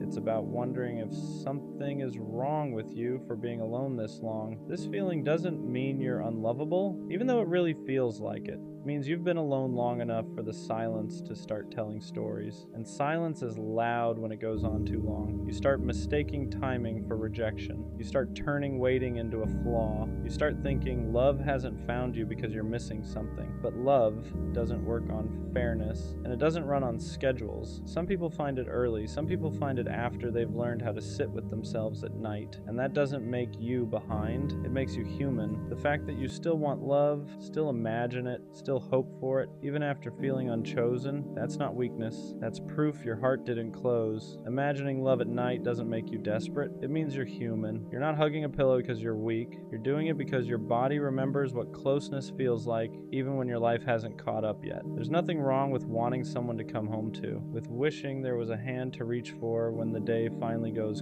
quiet. The problem isn't that you imagine love, it's that you've been alone long enough to start believing wanting it is something you need to outgrow. But love isn't something you mature out of, something you wait for without turning against yourself in the meantime. You don't need to shame the part of you that still hopes at night. That part is just proof you haven't gone numb, and as long as you haven't gone numb, love hasn't missed you. Loneliness at night doesn't get to decide your future. Even when it feels endless, nights are heavy because they strip everything down. No distractions, no noise, just you and the question you try not to ask during the day. But night feelings aren't prophecies. They're just unmet needs speaking when everything else is quiet. Being alone right now doesn't mean you'll always be alone, and being unchosen so far doesn't mean you're unchoosable. It just means you haven't been met yet. There's a difference. You're not behind, you're not forgotten, you're not running out of time. You're just in the part of the story where love hasn't arrived, not the part where it never does. The hardest balance is holding hope without turning it into self-doubt, because when you hope for something for a long time, it can start to feel personal when it hasn't arrived yet. You tell yourself you're patient, but underneath that, there's a quiet fear that maybe hope is just another way of setting yourself up, so you try to numb it. You tell yourself you don't need love, you act like you're fine on your own, but hope doesn't disappear that way. It just goes quiet and waits for the night. The truth is, hope isn't the problem. Hope only hurts when you turn it inward and use it as proof that something is wrong with you. You're allowed to hope without questioning your worth. You're allowed to want love without it meaning you're lacking. Hope isn't weakness. It's just your heart still believing in a future you haven't reached yet. When love hasn't found you yet, it can make you feel invisible. You're moving through life unnoticed, unchosen, easy to pass by. But invisibility isn't the truth. It's just what loneliness whispers when it's tired of waiting. You don't get overlooked because you lack something. You get overlooked because connection isn't something you can force into timing. The right person doesn't miss you because they're better at noticing. They find you because they're looking for what you already are. And until then, you're not invisible. You're just living in the space before recognition. That space feels quiet. It feels long. It feels unfair. But it isn't empty.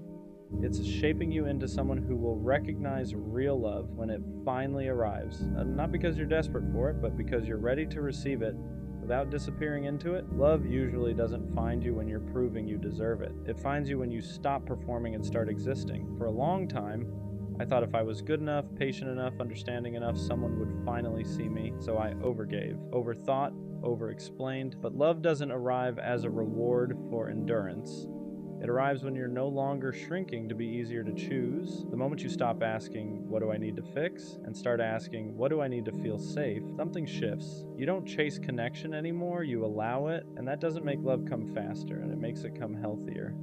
Because the love that finds you then isn't choosing you because you tried hard enough. It's choosing you because you're finally standing still as yourself. Waiting is hard because it's empty time. Not empty in life, but empty in connection. You're still living, still growing, still doing everything you're supposed to do, but there's no one to share the quiet with, and that's where loneliness sneaks in. The difference between waiting and loneliness is what you tell yourself while you're there. Loneliness says, nothing is happening because I'm not enough. Waiting says, something hasn't arrived yet, and that's not a reflection of my worth. Learning to sit in the waiting doesn't mean pretending you don't want love. It means refusing to let the absence of it turn into self-blame. You can want love deeply and still treat yourself gently in the meantime. You can feel the quiet without letting it convince you that this is all there will ever be, because waiting isn't where your story ends. It's just the space between who you've been and who you're about to meet. There's a moment when hope stops hurting, not because love arrived, but because you stop fighting yourself while waiting. You stop asking the question every night with fear in it. You still want love, you still imagine it, but it no longer feels like your life is on hold without it. Hope becomes something gentle, something you carry, not something that weighs you down. You realize love finding you was never about being chosen faster or proving you're worthy enough. It was about becoming someone who doesn't disappear while waiting to be seen. And when that shift happens, loneliness loosens its grip, not because you're no longer alone, but because you're no longer against yourself. That's when hope becomes safe again, and that's usually right before love finally knows where to find you. Some nights you still wish someone was there, and that doesn't mean the healing didn't work. It just means you're human. Missing connection isn't a setback. It's not proof you're regressing or going backward. It's just your heart remembering what it wants to share. The difference now is that the wanting doesn't hurt the same. It doesn't spiral. It doesn't turn into panic. It doesn't make you question your worth. It just exists. You can want love without feeling empty without it. You can imagine closeness without feeling broken when it's not there yet. And that's growth. Because you're no longer waiting with desperation. You're waiting with trust. Trust that love doesn't miss people who are becoming more themselves. It finds them when they're steady enough to receive it without disappearing. The love that finds you after this season feels different, not louder, not dramatic, safer. It doesn't make you question yourself. It doesn't make you wonder where you stand. It doesn't ask you to stay up at night holding space for uncertainty. It meets you where you are. And because you've spent time alone, because you've learned how to sit with yourself, you don't cling to it, you appreciate it, you don't lose yourself in it because you know what it feels like to hold yourself first. That's why this waiting was never a punishment, it was preparation, not to make you stronger in a hard way, but steadier in a soft one. So if you're still alone right now, still asking if love will ever find you, it will. And when it does, you'll understand why it couldn't find you earlier. You weren't meant to be met when you were questioning your worth. You were meant to be met when you finally believed you were already enough. If you're asking that question right now, it doesn't mean you're behind. It means you're honest. You're honest about wanting connection, about feeling alone sometimes, about hoping there's more than just nights where you hug a pillow and imagine what could be. And that honesty matters. Love doesn't find people who gave up on it. It finds people who stayed open even when it hurt. People who learned how to be alone without becoming bitter, who waited without turning against themselves. So no, love didn't miss you. It just hasn't arrived yet. And when it does, it won't feel like something you chased or finally earned. It'll feel like something that recognizes you, like it knew where you were the whole time, and suddenly those nights won't feel so heavy anymore. Not because you forgot them, but because they led you right where you were meant to be. One day you won't ask the question anymore, not because love arrived overnight, but because you stopped measuring your life by what's missing. You'll still want connection, you'll still imagine it sometimes, but it won't feel heavy. You'll realize you didn't waste these nights. You were learning how to stay gentle in a quiet season, and that matters because the love that eventually finds you won't have to convince you that you're worth choosing. You'll already know. And when someone finally holds you, it won't feel like something you waited forever for. It'll feel like something that arrived right when you were ready to be seen, not as someone hoping to be chosen, but as someone whole.